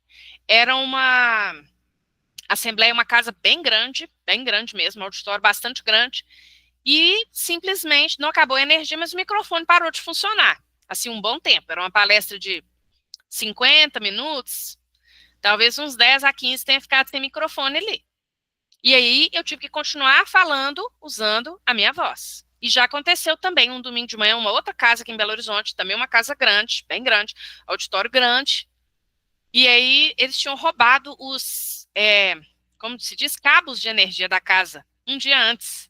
E a casa toda estava sem luz, sem energia elétrica, sem nada, né?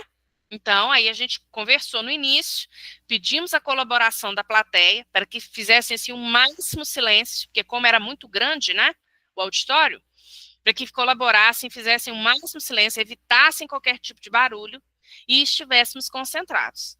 E fluiu perfeitamente. Cada um fez a sua parte, né, e a exposição foi feita. Então, nós temos que ter, né, contar com isso também. Agora, imaginem se nesse dia, por exemplo, eu tivesse preparado aquele PowerPoint, vamos supor que eu preparei a palestra com pressa, não é isso?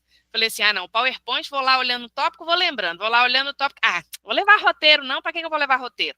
Vou chegar lá, a casa é grande, eu sei que vai estar tudo funcionando, porque sempre esteve, e naquele dia não estava.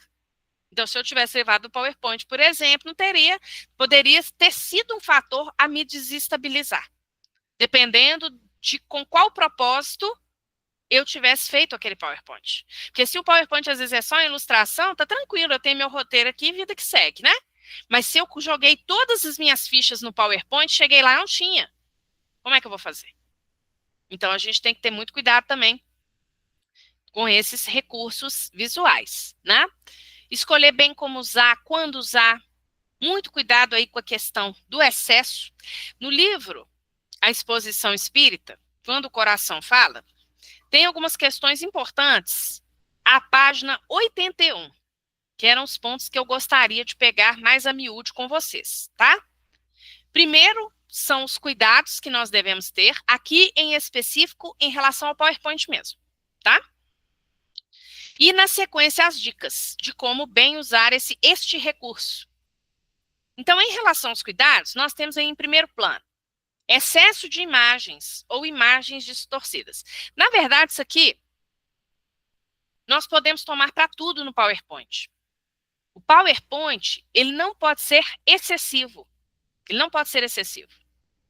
Tá? Às vezes ele vem com excesso de imagens, às vezes ele vem com excesso de citações, com aquela letrinha pequenininha, não é isso? Porque a citação é imensa, e eu tentei jogar ali num PowerPoint uma questão do Livro dos Espíritos, cuja resposta é imensa, e eu não queria partir, e acabou ficando pequeno, e na hora de projetar, o pessoal não consegue ler, não é isso? Então, excesso de informação, excesso de citações, a disposição das informações, como eu falei, às vezes alguns slides com muitas informações. Tudo isso a gente tem que olhar. No que se refere às imagens, que é esse primeiro tópico, nós devemos refletir. Como são essas imagens? O que elas sugerem? Aquilo que o André Luiz coloca para nós. O fato de que o expositor espírita é responsável pelas imagens que plasme, não é isso? Na mente do seu interlocutor. Ou que, né? Ele usa esse verbo, plasmar, mas a gente é responsável por aquilo que a gente ajudar a fixar na cabeça do outro, na mente dos nossos interlocutores, não é isso? Então, o excesso, ele polui os slides. Ele polui. Então, é essa questão da poluição que está sendo colocada aqui, tá? Imagens negativas ou que sugerem algo prejudicial. Falamos excesso de slides, excesso de texto em um slide, letras pequenas, várias fontes. Você finalizou lá o seu PowerPoint e não observou isso. Um ficou com Times, o outro ficou com Calibri, o outro ficou com Garamond e por aí vai. Então, é um aspecto que denota um certo descuido para com a plateia, para com o seu material de trabalho ali naquele momento, tá? Cores prejudiciais. Às vezes você vai colocar uma cor ao fundo e uma outra cor nas letras, e aí o jogo das cores ali vai impedir que as pessoas leiam com clareza o que está mencionado, tá? Então, por exemplo, fundo azul escuro com letras vermelhas. Não funciona. Eu penso que aí, no caso, sempre um fundo bacana é o fundo branco, né? O fundo branco tem alguns layout, né? Você vai lá na hora que você vai montar o PowerPoint, tem lá o design, o layout, né? E aí nós vamos procurar ali esse design mais harmônico, né? Então, tem um que o fundo é branco e a fonte, ela fica em azul claro, mais ou menos. Ele fica interessante, porque a própria combinação do branco com o azul claro, ela já te gera uma certa harmonia, uma certa tranquilidade, né? Tem tudo isso, gente. Tudo isso tem uma correlação, inclusive as cores, né? Fundos diferentes aí, vários designers, né? Falamos. Então, algumas dicas aí mais embaixo. Criar um padrão visual. Então, esse padrão visual que seja harmônico, que seja interessante, que denote ali uma calma, com slides bem objetivos, talvez ali só os tópicos, ou talvez realmente uma citação não tão longa, mas que seja uma citação que você queira fixar na mente do seu interlocutor, não é isso? Então, olha lá, fundos claros e letras escuras, ou ao contrário, para dar o contraste, uma única fonte, com uso de negrito nos títulos. Normalmente, no caso do PowerPoint, já vem ali uma caixa separada para que você coloque o título. Então, se você já coloca também esse destaque em negrito, por exemplo, pode ser interessante, negritando ainda palavras-chave que porventura ali apareçam, é uma possibilidade. Imagens positivas, já falamos, poucos slides, pouco texto em cada slide, comentar os textos expostos. Jamais usar um recurso visual e aí você vai fazendo só a leitura, vai fazendo a leitura, vai fazendo a leitura e vai fazendo a leitura, e daí a pouco as pessoas já estão muito cansadas de tanta leitura. Então, é sempre importante comentar aquilo que está posto no slide. Por isso que eu acho que o tópico, ele também traz essa opção, né? Para você já organizar em tópicos. Você coloca lá um tópico, não é isso? Aqui a gente está usando o PowerPoint, mas a gente sabe que hoje também tem outras ferramentas para fazer isso, né? O pessoal tem usado muito o Canva, também como um recurso audiovisual, mas seja qual recurso nós utilizemos, é sempre importante ter atenção a esse aspecto que nós chamamos de legibilidade. Então, você consegue ler com clareza? Aí não é só ler no sentido de enxergar, não. É no sentido de depreender o conjunto de informações que estão ali, tá? Então, isso é importante. E, é claro, né, você vai depreendendo, mas também o interlocutor, o expositor, ele vai trazendo as questões, ele já apresenta as questões, ele traz concomitantemente o conteúdo, certinho? Grifar as palavras, falamos, e colocar as referências ao final do texto. que é uma maneira elegante, vamos dizer assim, de a gente mostrar para o nosso público que nós pesquisamos, que aquela exposição é uma exposição séria, não é isso? Não é que a pessoa vai ficar lendo o slide de referências, não, mas aí você coloca e fala, pessoal, aqui nós colocamos as referências utilizadas ao longo da nossa exposição, que serviram de base para a nossa pesquisa. Algumas delas nós as mencionamos durante a nossa fala, mas aqueles que queiram, porventura, saber mais detalhes sobre essas fontes utilizadas também podem nos procurar. É uma opção. Porque se você colocou ali, às vezes, 10 referências, a pessoa não vai parar para ler aquelas 10 referências. Mas é também um respeito ao seu público. Você mostrar que você utilizou aquelas referências, como eu disse, muitas delas você já vai ter citado, e por aí vai, tá? Então, isso é bem importante para a gente poder entender. Pessoal, alguma dúvida em relação a esse ponto? Deixa eu ver aqui, tem mais alguma coisa aqui no chat. O José Gomes perguntou, Maria do Rosário, qual a orientação ao invés do uso do PowerPoint para a preparação dos slides da apresentação? Normalmente uso 4 slides no máximo 6 slides. E uso como medida de segurança um plano B. Esse número, não sei se eu entendi bem a primeira parte da sua colocação, né, que você perguntou, orientação ao invés do uso. Então, se você não vai usar o PowerPoint, não é isso? Aí teria a opção, nós falamos aqui da questão do roteiro, né, José? Mas se você quer usar um recurso visual, eu tenho visto, como eu mencionei, não utilizei ainda, então não tenho, assim, grandes detalhes para informá-los, mas eu já vi que alguns colegas têm usado a questão do Canva, né? Feito algumas apresentações aí utilizando o Canva também. Também é um recurso visual, não é isso? Mas mesmo que seja o PowerPoint, que seja utilizado aí o Canva, né? A gente tem que ter atenção realmente a essa questão da quantidade. Então, se você usa 4 slides, estou supondo aqui, você se refira a uma palestra de 1 hora, tá? Ótimo, excelente, né? 6 slides, perfeito, poderia até ser um pouco mais, se fosse o caso, né? Agora, se você já tem esse plano B como medida de segurança, ter 40 minutos, ótimo, né? 40 minutos, então, assim, tá muito sintético, tá excelente, né? Tá sucinto ali. Agora, você tem que observar isso, esses detalhes que a gente falou. Por exemplo, às vezes são 4 slides, mas esses são 4 slides, eles estão bem distribuídos, o conteúdo tá bem alocado ali, aquele roteirinho básico que a gente passou. As pessoas conseguem visualizá-lo, ou pelo menos a maior parte desse roteirinho básico, ali na organização desse PowerPoint, percebe? Então, tem uma atenção aí a esses detalhes, tá? Então, todos esses recursos podem ser usados, né? Porque você falou, se não for isso, vai ser o quê? Aí pode ser aí o roteiro, a gente pode querer também passar, às vezes, um trechinho de um vídeo, né? Como eu falei, aí tem que tomar muito cuidado com essa questão também do vídeo, né? Porque tem a questão do som também, então é interessante, às vezes, chegar um pouquinho antes, se for presencial, fazer um teste, se for online, fazer um teste também, né? Aí você passar um vídeo curto, né, um trecho curto, 1 minuto, 2 minutos, 3 minutos, de algo que você julgue exato o tempo, né, o tempo de 40 minutos, não entendi. Temos a questão aí da música também, né, teve uma vez que eu assisti uma palestra, e ela foi online, foi no dia 2 de novembro, né, que se comemora o Finados. Eu não me lembro mais exatamente o título, mas ela era uma palestra que falava sobre essa questão da vida, né. E aí foi muito interessante a estratégia que o expositor usou, porque ao final ele colocou um trecho daquela música do Titãs, que o pessoal fala, devia ter amado mais, né, que é sobre a questão do aproveitar o tempo, e casou perfeitamente com a fala que ele tinha levado, perfeitamente. Então foi um recurso, ele não usou PowerPoint, não usou nada, ela foi online, ele só falou, e no finalzinho ele colocou a música. Então foi muito bacana. Né?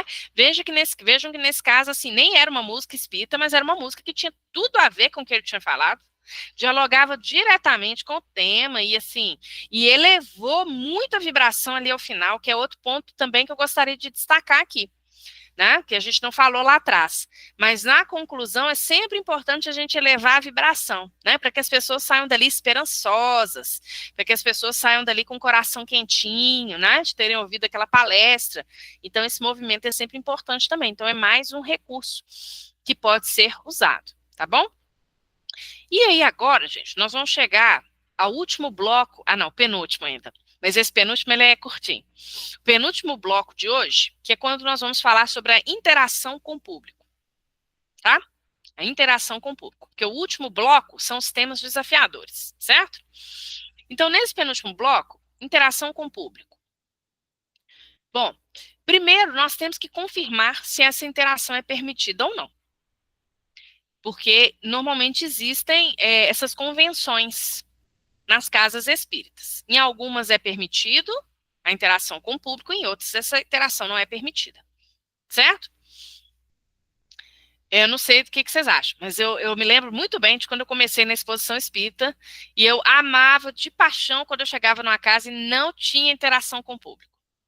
Porque essa parte da interação, às vezes, ela pode ser desafiante para nós, principalmente quando nós estamos iniciando. E aí nós vamos ver aqui o porquê desses desafios, né? Com o tempo isso foi ficando mais suave, né? A gente vai estudando mais, vai aprendendo mais, é claro, e vai conseguindo sair ali das situações que aparecem.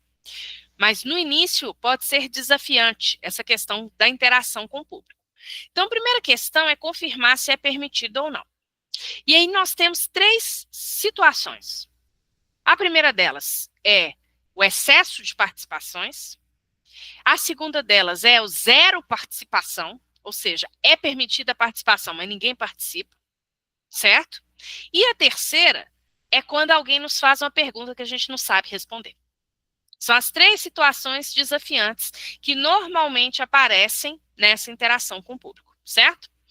Então, vamos passar por cada uma delas. Primeiro, o excesso de participações. Bom, o excesso de participações, gente, é algo muito delicado. O expositor tem que ter um jogo de cintura muito grande para não ferir suscetibilidades, mas, ao mesmo tempo, sem perder de vista o fato de que ele é que está na tribuna espírita. Tá certo?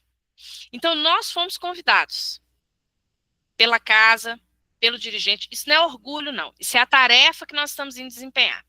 Nós temos a consciência dessa tarefa.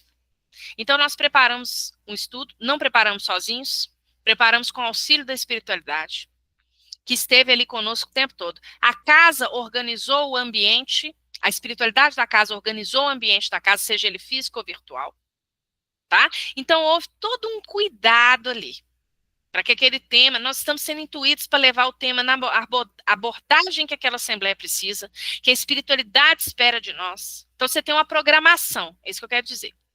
Existe uma programação para a palestra. Da mesma maneira como tem uma programação para o desenvolvimento dos trabalhos da casa, existe uma programação também para a nossa palestra. Existe.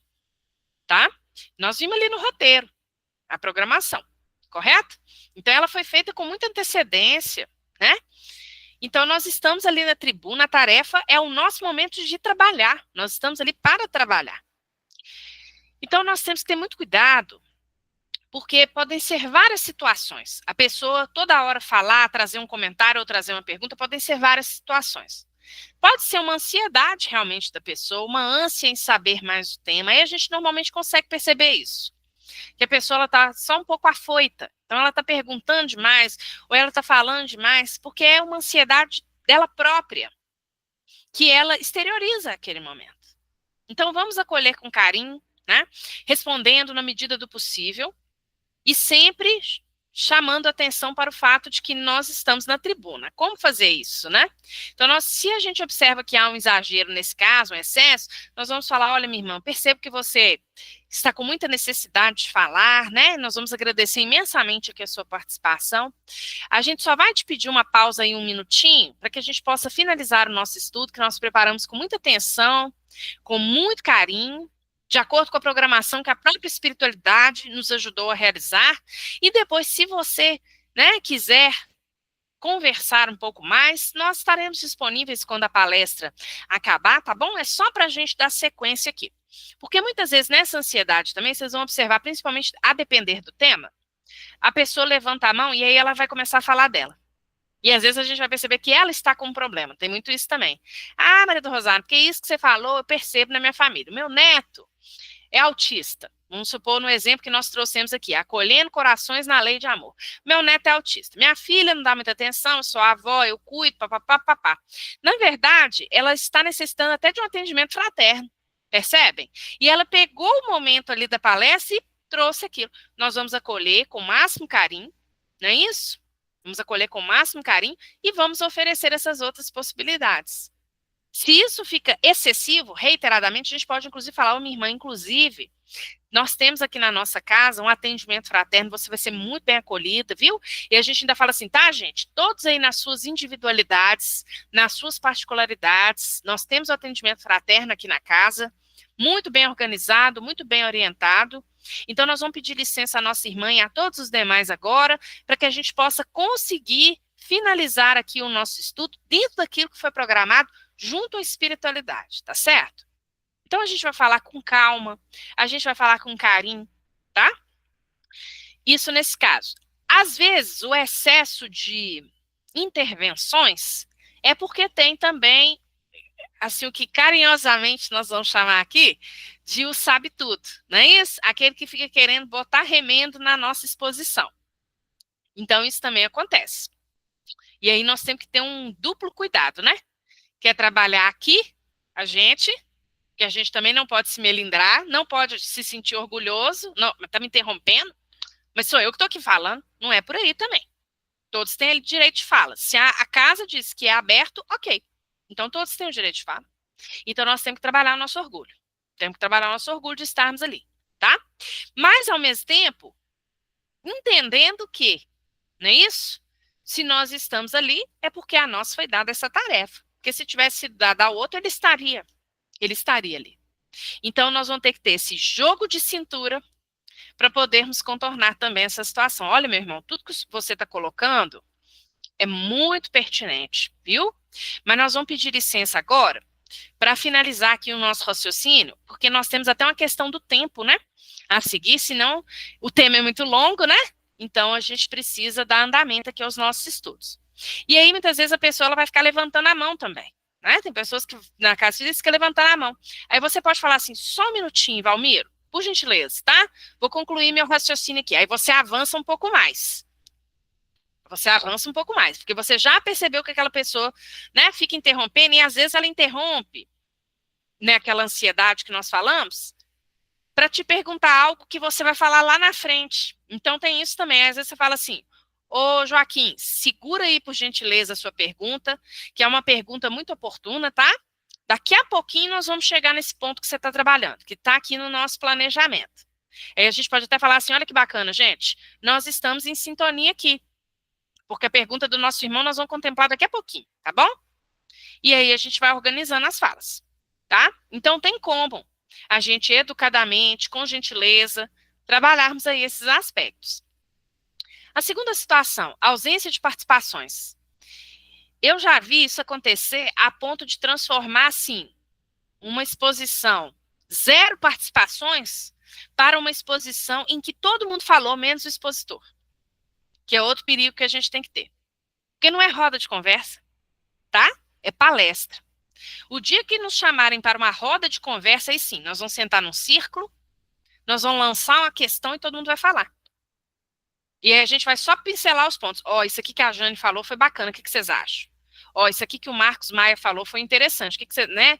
A gente vai costurar, porque é roda de conversa. Enquanto chamar palestra, não é roda de conversa. Entenderam isso? Então a palestra não é roda de conversa.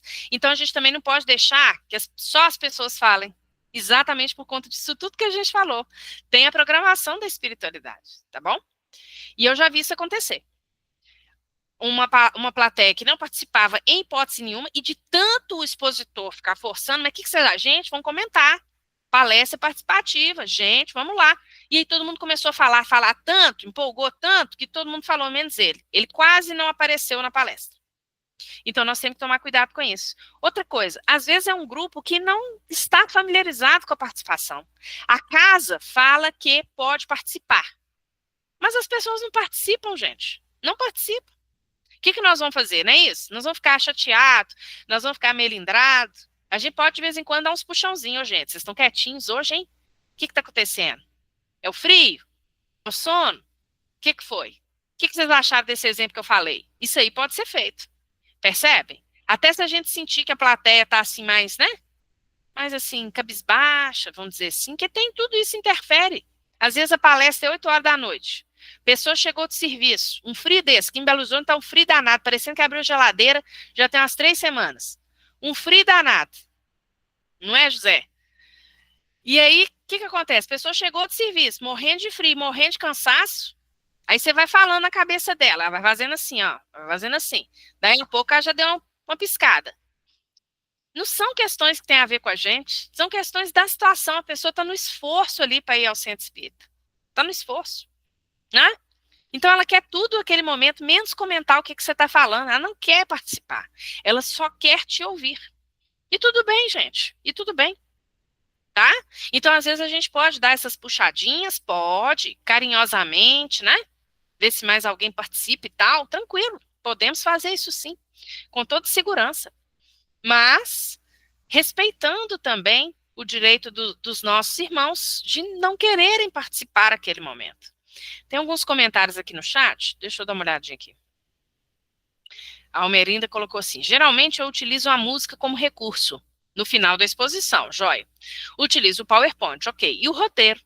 Gosto de diversificar, dependerá do tema. Perfeito, Almerinda. É isso mesmo. É usar os recursos de acordo com as nossas necessidades, né? Aí o José colocou, acho que ele estava falando sobre essa questão do excesso, né? De perguntas. Causar melindres no público e ou nos voluntários, isso aqui tem que ter muito cuidado, né? E sim, né, às vezes aparecem aí os pseudo-sábios, mas usando aí da fraternidade, nós vamos conseguindo vencer esses desafios. E o último é quando alguém nos pergunta, pode participar, e a pessoa, na maior humildade, levanta a mão e faz uma pergunta que a gente não sabe. Principalmente quando nós estamos começando. A humildade é a melhor resposta, sempre. E a autenticidade. Não vamos ficar inventando respostas, não. Né? Se a gente não sabe, a gente não sabe. Não tem vergonha nenhuma nisso. A doutrina é imensa, gente. É imensa. Quem de nós pode saber que sabe tudo do que está colocado nas obras do Kardec? Tudo. Eu acho que até tem aqueles que têm, são a minoria, mas tem. Mas mesmo que estes existam, é sempre melhor a gente se colocar numa outra posição, que é aquela posição de Sócrates, não é isso? Só sei que nada sei. Ou seja, sempre tem algo a mais que eu posso saber. Sempre tem algo a mais que eu posso melhorar. Inventar, exato. Inventar é o pior caminho. Nós não vamos inventar. Nós vamos ser autênticos, vamos ser genuínos. Olha, meu irmão, essa pergunta que você está fazendo aí é muito importante. Requer da nossa parte um estudo, uma pesquisa mais ampliada, tá? Então, te agradeço muito a pergunta, mas eu realmente, para que eu não seja leviana, eu vou preferir pesquisar isso melhor. Pronto. Tá? Pronto. E aí, se for uma casa que, né, você vai recorrentemente, que você sempre vê aquela pessoa ali, por exemplo, se você realmente pesquisar depois, às vezes você é convidado de novo, viu aquela pessoa, você fala, você pode chegar para ela no particular, às vezes, e falar aqui, eu vim da última vez, você me fez uma pergunta, te agradeço muito que você me perguntou uma coisa que eu não sabia, ou não estava lembrando naquele momento. Eu pesquisei, ó, e saiu isso aqui, e tem isso aqui, essas são as referências, essas são as fontes, tá? Então, pode ser um caminho, pode ser um caminho. Então, isso não é como se diz, né? Desmoralizar. Não é né? Porque eu vou ser desmoralizado. A gente vai ser desmoralizado se a gente sair falando uma bobagem. É isso que é desmoralização. Agora, não saber é outra história, né? A gente não sabe, nós vamos ali pesquisar, né? Dentro da proposta reflexiva da própria doutrina. A Jane colocou. Importante, então, não é ter a humildade e não da opinião pessoal, né? Sim. Acontece muito o pessoal não saber, baseado no Espiritismo e Jesus, e, nossa, isso aqui é o tempo todo. Né? A opinião pessoal, nós temos que nos precaver em relação a isso, tá? E nos precaver também em relação, Jane, muito boa sua colocação, em relação, às vezes, a perguntas capciosas. Eu não tinha colocado esse tópico aqui, mas a sua pergunta me deu um ensejo a isto, tá? O que é a pergunta capciosa? É aquela pergunta que às vezes ela não tem nada a ver com o tema, e aí tem alguma coisa que está na mídia, por exemplo, e a pessoa fala assim, mas do Rosário, mas o que você acha dessa discussão aí agora da descriminalização do aborto. O que você acha dessa coisa de as mulheres falarem assim, que elas têm direito ao próprio corpo? Sabe quando a gente percebe que às vezes vem algumas perguntas assim no sentido da polêmica? A pessoa não está querendo saber, ela está querendo polemizar. E muitas vezes ela está querendo, inclusive, te confrontar. Tipo assim, você é espírita, mas o que você pensa sobre isso? Percebem? Nós temos que tomar um imenso cuidado com isso, gente, porque se tem uma coisa que a doutrina espírita não faz é polemizar. Porque ela parte do pressuposto de que nós temos o livre-arbítrio. Então, nós somos livres para pensarmos o que quisermos. Agora, o que é da doutrina é da doutrina. Está lá no Kardec. Isso aí não tem como a gente inventar, não. Percebem? Então, nós temos que tomar muito cuidado, inclusive tendo o direito de falar, olha, meu irmão, isso aí que você está perguntando, talvez esse aqui não seja o melhor momento para nós falarmos sobre isso. Numa outra oportunidade, quem sabe? Percebem? Qual a sua opinião sobre tal coisa? Nós não estamos ali para opinar em nosso nome, não é? Ô, Jane, qual que é a sua opinião sobre o aborto? Não. Percebem?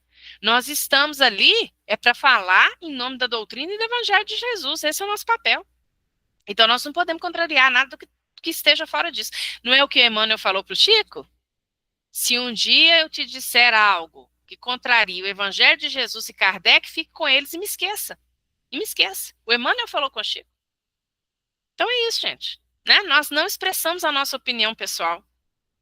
Certo? A Almerinda colocou. Acho que em todos os segmentos em nossa vida isso é fundamental. Humildade, do não sei. No magistério aprendi isso. Vamos buscar exato, Almerinda.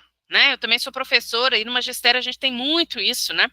Os alunos acham que a gente é uma enciclopédia ambulante, né? E nós sabemos que nós não somos. Então é exatamente isso. A gente vai buscar, a gente vai pesquisar. Isso está dentro da proposta filosófica da doutrina, no que se refere em específico aqui ao nosso assunto. Né? Para que a gente esteja sempre nessa busca constante, né? Não foi errado. Exato, né? Temos ligados à política, né? Jesus deu o exemplo da união das pessoas, isso, e não causar conflitos, né? Então, esse é o nosso objetivo. Às vezes a gente fica batendo cabeça aí, gente, né? Por causa de A, de B ou de C. Quem de nós tem a condição de saber o que vai na individualidade de cada um? Né? Vamos tomar partido do evangelho, que é o melhor que nós fazemos. Alguns palestrantes trazem a ciência e a filosofia, mas Jesus não aparece, Kardec aparece pouco. Pois é. Então, nós temos que ter um cuidado imenso com isso, né? Porque o aspecto religioso da doutrina, ele está de pé. Ele nunca caiu, ele nunca morreu, né? Ninguém matou ele, muito pelo contrário. E o Kardec, quando faz uma obra em 1864, que a gente vê lá no livro Obras Póstumas, o trabalho que foi para o Kardec organizar aquilo ali, ele vai para um outro lugar, ele sai da cidade onde ele estava, vai para um lugar mais recluso, para conseguir escrever o Evangelho segundo o Espiritismo. E o Espírito de Verdade fala com ele, né? Que seria a obra que iria revolucionar, que de todas as obras da codificação, seria a que mais iria surtir efeito sobre as pessoas, que ele ficasse preparado, Kardec. O Espírito de Verdade fala com ele, está registrado lá nas Obras Póstumas. Então ele vai para um lugar, se recolhe, vai fazer quietinho, escrever quietinho, fica um tempo imerso para escrever o Evangelho segundo o Espiritismo, que conforme ele nos traz lá na introdução, é o livro dele em que ele vai se ater aos aspectos morais do Cristo, do Evangelho de Jesus. Os aspectos morais são os aspectos que terão relevância. Então vejamos, né? O aspecto religioso está todo ali, né? Não no sentido de uma religião convencional, obviamente, mas no sentido do religare com Deus. Isso está ali. E aí nós chegamos, então, pessoal, à última parte, né? Do nosso encontro de hoje, que são os temas desafiadores.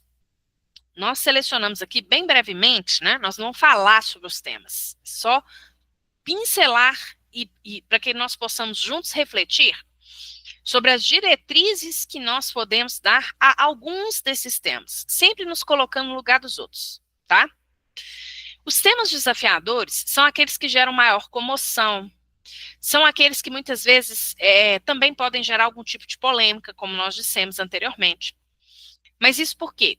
Porque nós temos que entender que a visão que a doutrina espírita, vocês vão ver que está tudo ligado a isso que eu vou falar agora, é o quê?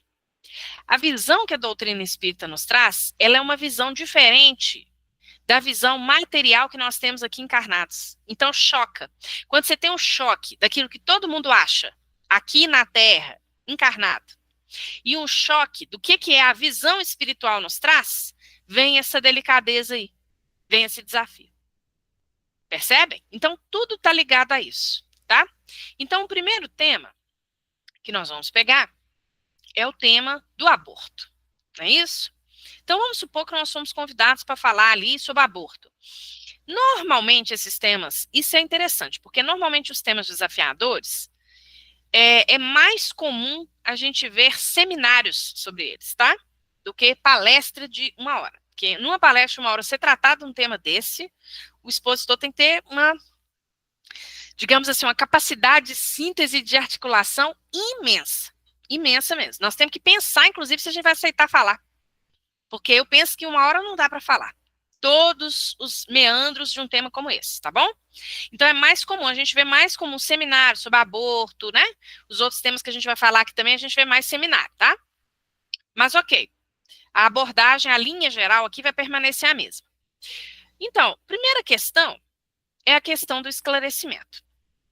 Então, aquilo que a doutrina espírita nos coloca sobre o aborto está muito bem esclarecido no Livro dos Espíritos, nas questões de número 357 a 359. É isso? Então, todos nós, a gente não precisa nem ler essas questões para saber, assim, em linhas gerais, o que vai estar lá. Nós sabemos, não é isso? Que a doutrina valoriza todas as formas de vida e que nós devemos ter muita atenção, porque mesmo que o espírito não tenha reencarnado plenamente, não é isso? Não seja ali um feto completo, vamos dizer assim, não nasceu o bebê ainda, mas ele já está lá. E à luz da doutrina, inclusive, nós sabemos que o espírito reencarnante, ele acompanha, inclusive, os pais tempos antes. Tempos antes. Tá?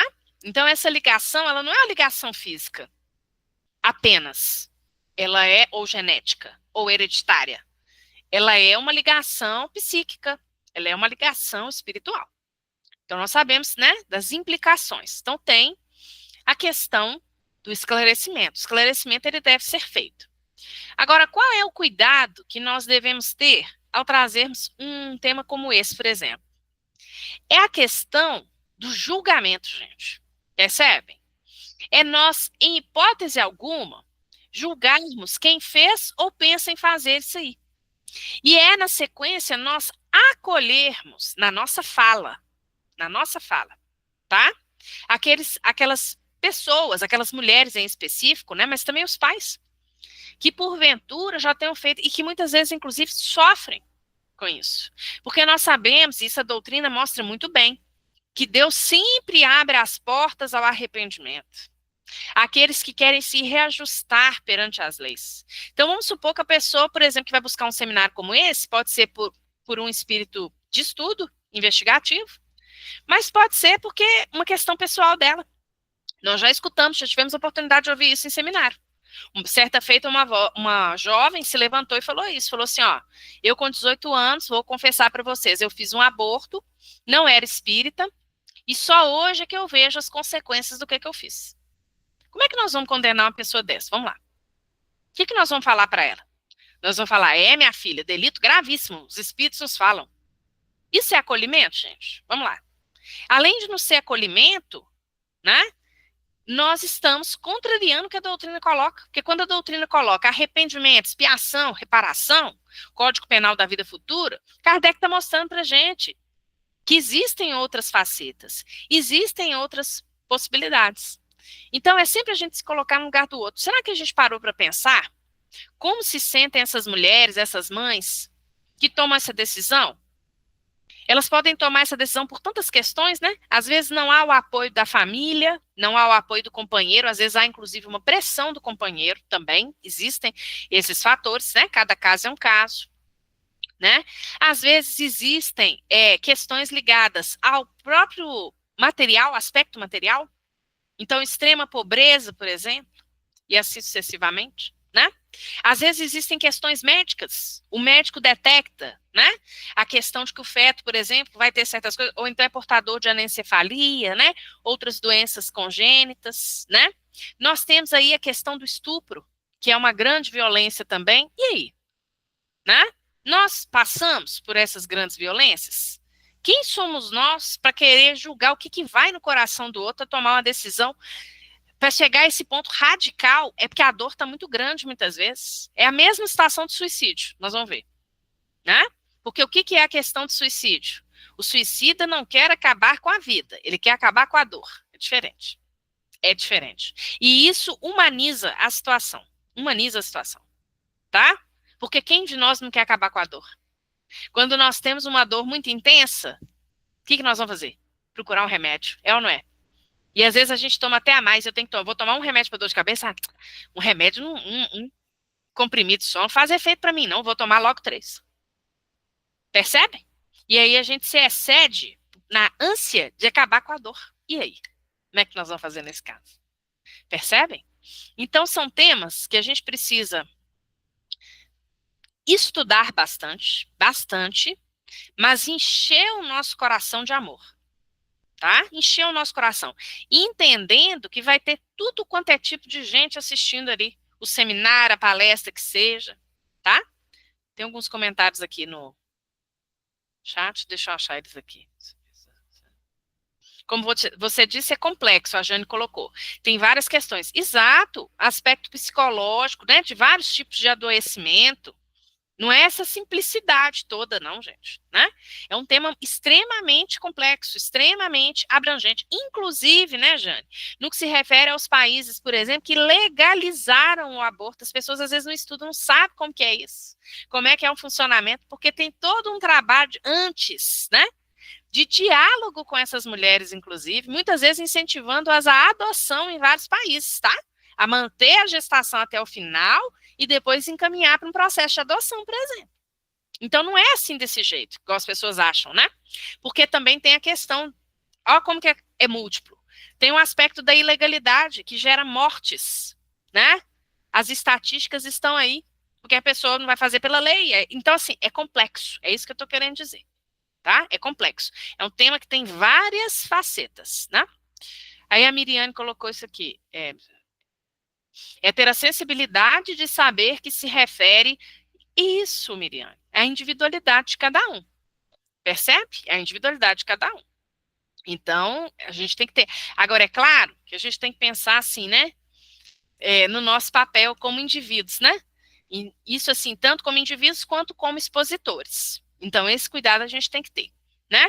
De trazer o tema da maneira mais ampla possível e permitir que cada um tire as suas conclusões, mas sendo fiel ao que está sendo colocado na base, né? O que está na base? A base é isso aqui, é retocável. Mas, ao mesmo tempo, entendendo que existem situações, atenuantes e agravantes. Existem atenuantes e agravantes, tá bom? O segundo tema polêmico, alguém levantou a mão? Pode falar? Rosário Marcos. Rosário, dentro desses tópicos que você falou, no livro Seara dos Médios, né, tem uma lição chamada Revelações e Preconceitos, né, que o Emmanuel, em um dos parágrafos, você fala o seguinte, né, estudemos a posição particular dos companheiros da caminhada humana, oferecendo-lhes a verdade dosada em amor. A divina providência não aprova princípios de violência. Perfeito. Aí você falou a questão do aborto, que a moça se levantou para falar que ela fez um aborto. Se você chega lá e fala uma coisa que fere aquela pessoa, você pode até piorar a situação ali, né? Sem nenhuma sombra de dúvida, Marcos. Isso aí é uma coisa seríssima, né? Você ficou me lembrando uma coisa também que é o André Luiz que fala no livro Respostas da Vida, mas aí ele está falando sobre sinceridade, né? Ele usa uma expressão, estou tentando recapitular aqui a expressão que ele usa, mas ele fala uma coisa tipo assim, né? Se você acredita, me fugiu o adjetivo, mas a ideia é essa assim, se você acredita nessa sinceridade abrupta, né, assim, que eu falo porque tem que falar, sabe essas pessoas assim, né, eu vou dizer a verdade porque a verdade é essa e ponto final? Aí ele usa o seguinte exemplo, ele fala assim, observe o que acontece à planta quando nós lhe jogamos água fervente.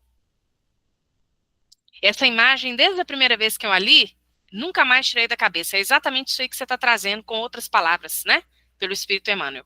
Porque é isso, a planta, ela precisa da água, não é isso? Mas se a gente joga água fervendo, o que nós vamos fazer com aquela planta? Então, a plateia precisa do esclarecimento da doutrina, precisa saber qual que é a posição da doutrina e o porquê. Porque aí é que tá, nós vamos explicar os porquês dessa vinculação espiritual, né, da necessidade da reencarnação. É uma palestra que passa por todos esses tópicos, gente, percebem? Todos esses tópicos, ou seja, questões básicas da doutrina. Primeiro você traz conhecimento.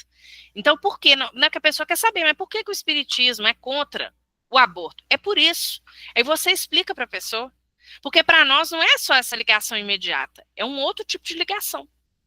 Né? Então, muitas vezes, quando a pessoa já entende isso aí, ela já modifica a sua linha de pensamento. Ela já modifica. Né? Então, muito importante. E em relação às pessoas que eventualmente tenham, né, tido essa prática, nossa, aí nesse caso nem se fala. Né? A Almerinda colocou aqui, há vários motivos. A questão é que ainda somos juízes. Isso. E na fala isso fica nítido. Precisamos colocar amor, até mesmo para independente de exposição na vida. Com toda certeza, Almerinda. Todos temos telhado de vidro, até mesmo porque não sabemos se já fizemos lá atrás, não alimentar, mas acolher. Com toda segurança. Né? E é exatamente isso, sempre a proposta do acolhimento. Vejamos aqui rapidamente, vou só citar, né?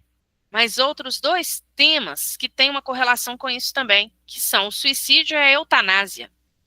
Né? E também são temas que muitas vezes a gente observa, temas delicados, temas polêmicos, né? No caso do suicídio, ter muito cuidado sobre como nós abordamos ou abordaremos, o que acontece com o suicida no plano espiritual.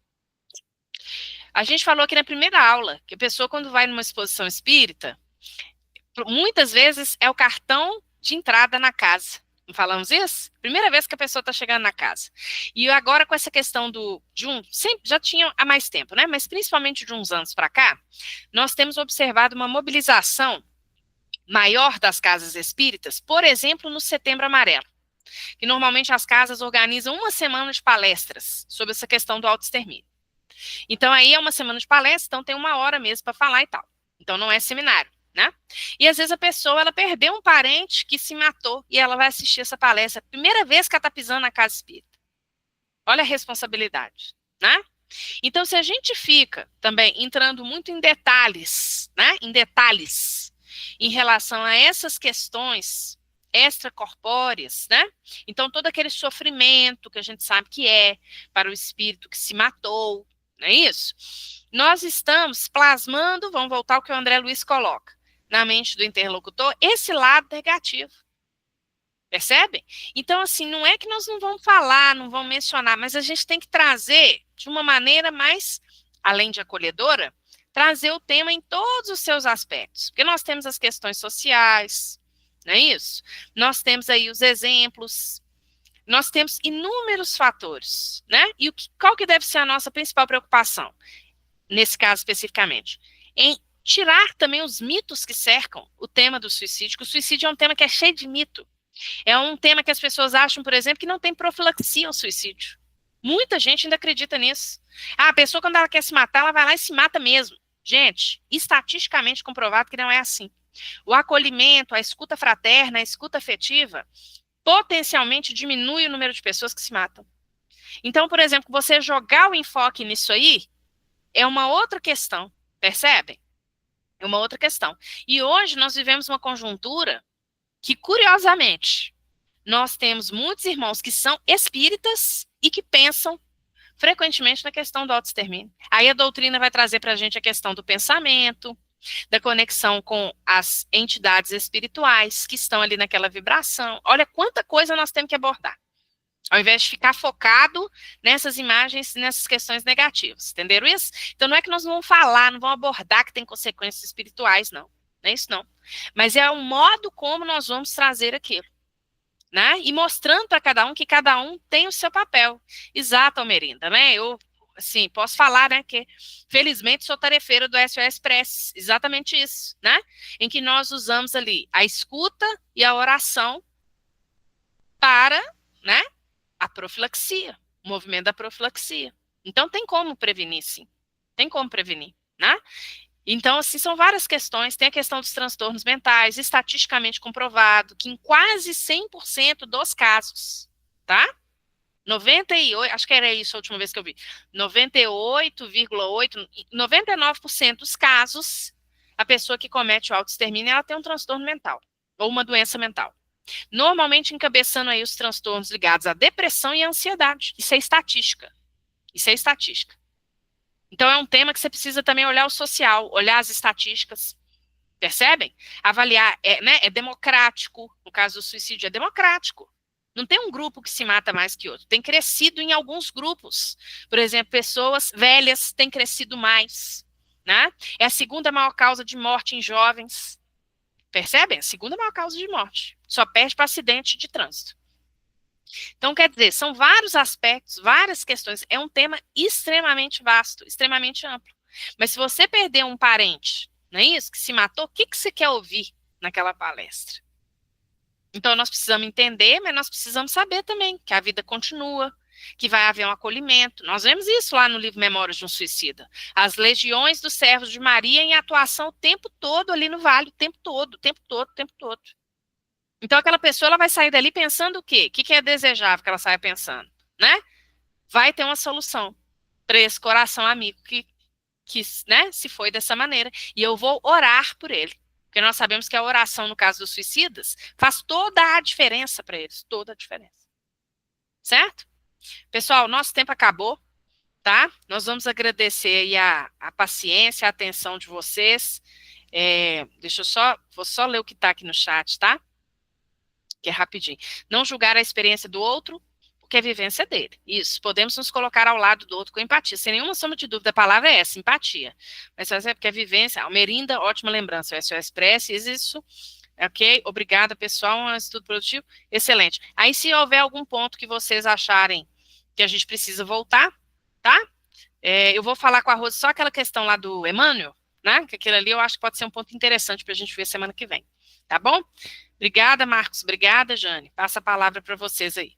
Rosário, muito obrigado aí pelos esclarecimentos. Né? Vai ser muito útil para a gente aí nessa nossa jornada. Rosário, tudo bem que você falou de mais 2 horas, nós gostaríamos de fechar a sua exposição com a sua prece final. Pode ser, por favor? Claro, perfeitamente. Vamos lá. Então, nós vamos neste momento, com os nossos corações agradecidos, Senhor, por essa noite de trabalho, por essa noite de estudo, pela oportunidade de nos comungarmos, de nos interligarmos aos nossos irmãos de caminhada, todos aqui nos 2 planos da vida, com o mesmo objetivo, de transformarmos a nossa fala, de direcionarmos a nossa fala para o bem do nosso próximo, levando acolhimento, levando sinceridade, levando conhecimento, levando estudo, mas levando principalmente uma palavra amiga, de esperança em dias melhores, na certeza de que o seu evangelho é o guia e o rumo ideal para cada um de nós. Abençoe, Senhor, este grupo em formação, que cada um deles e que cada um de nós possamos sempre nos lembrar do objetivo maior do seu evangelho, colocando em prática no nosso dia a dia os seus ensinamentos imorredouros. Esteja conosco, Senhor, na semana que se inicia, enchendo as nossas mãos de trabalho e de boa vontade, hoje, agora e sempre. Que assim seja. Graças a Deus. Graças a Deus. Muito obrigado, Rosário. Boa semana a todos, né, gente? Até semana que vem. Boa semana, pessoal. Fiquem com Deus, tá? Até a próxima.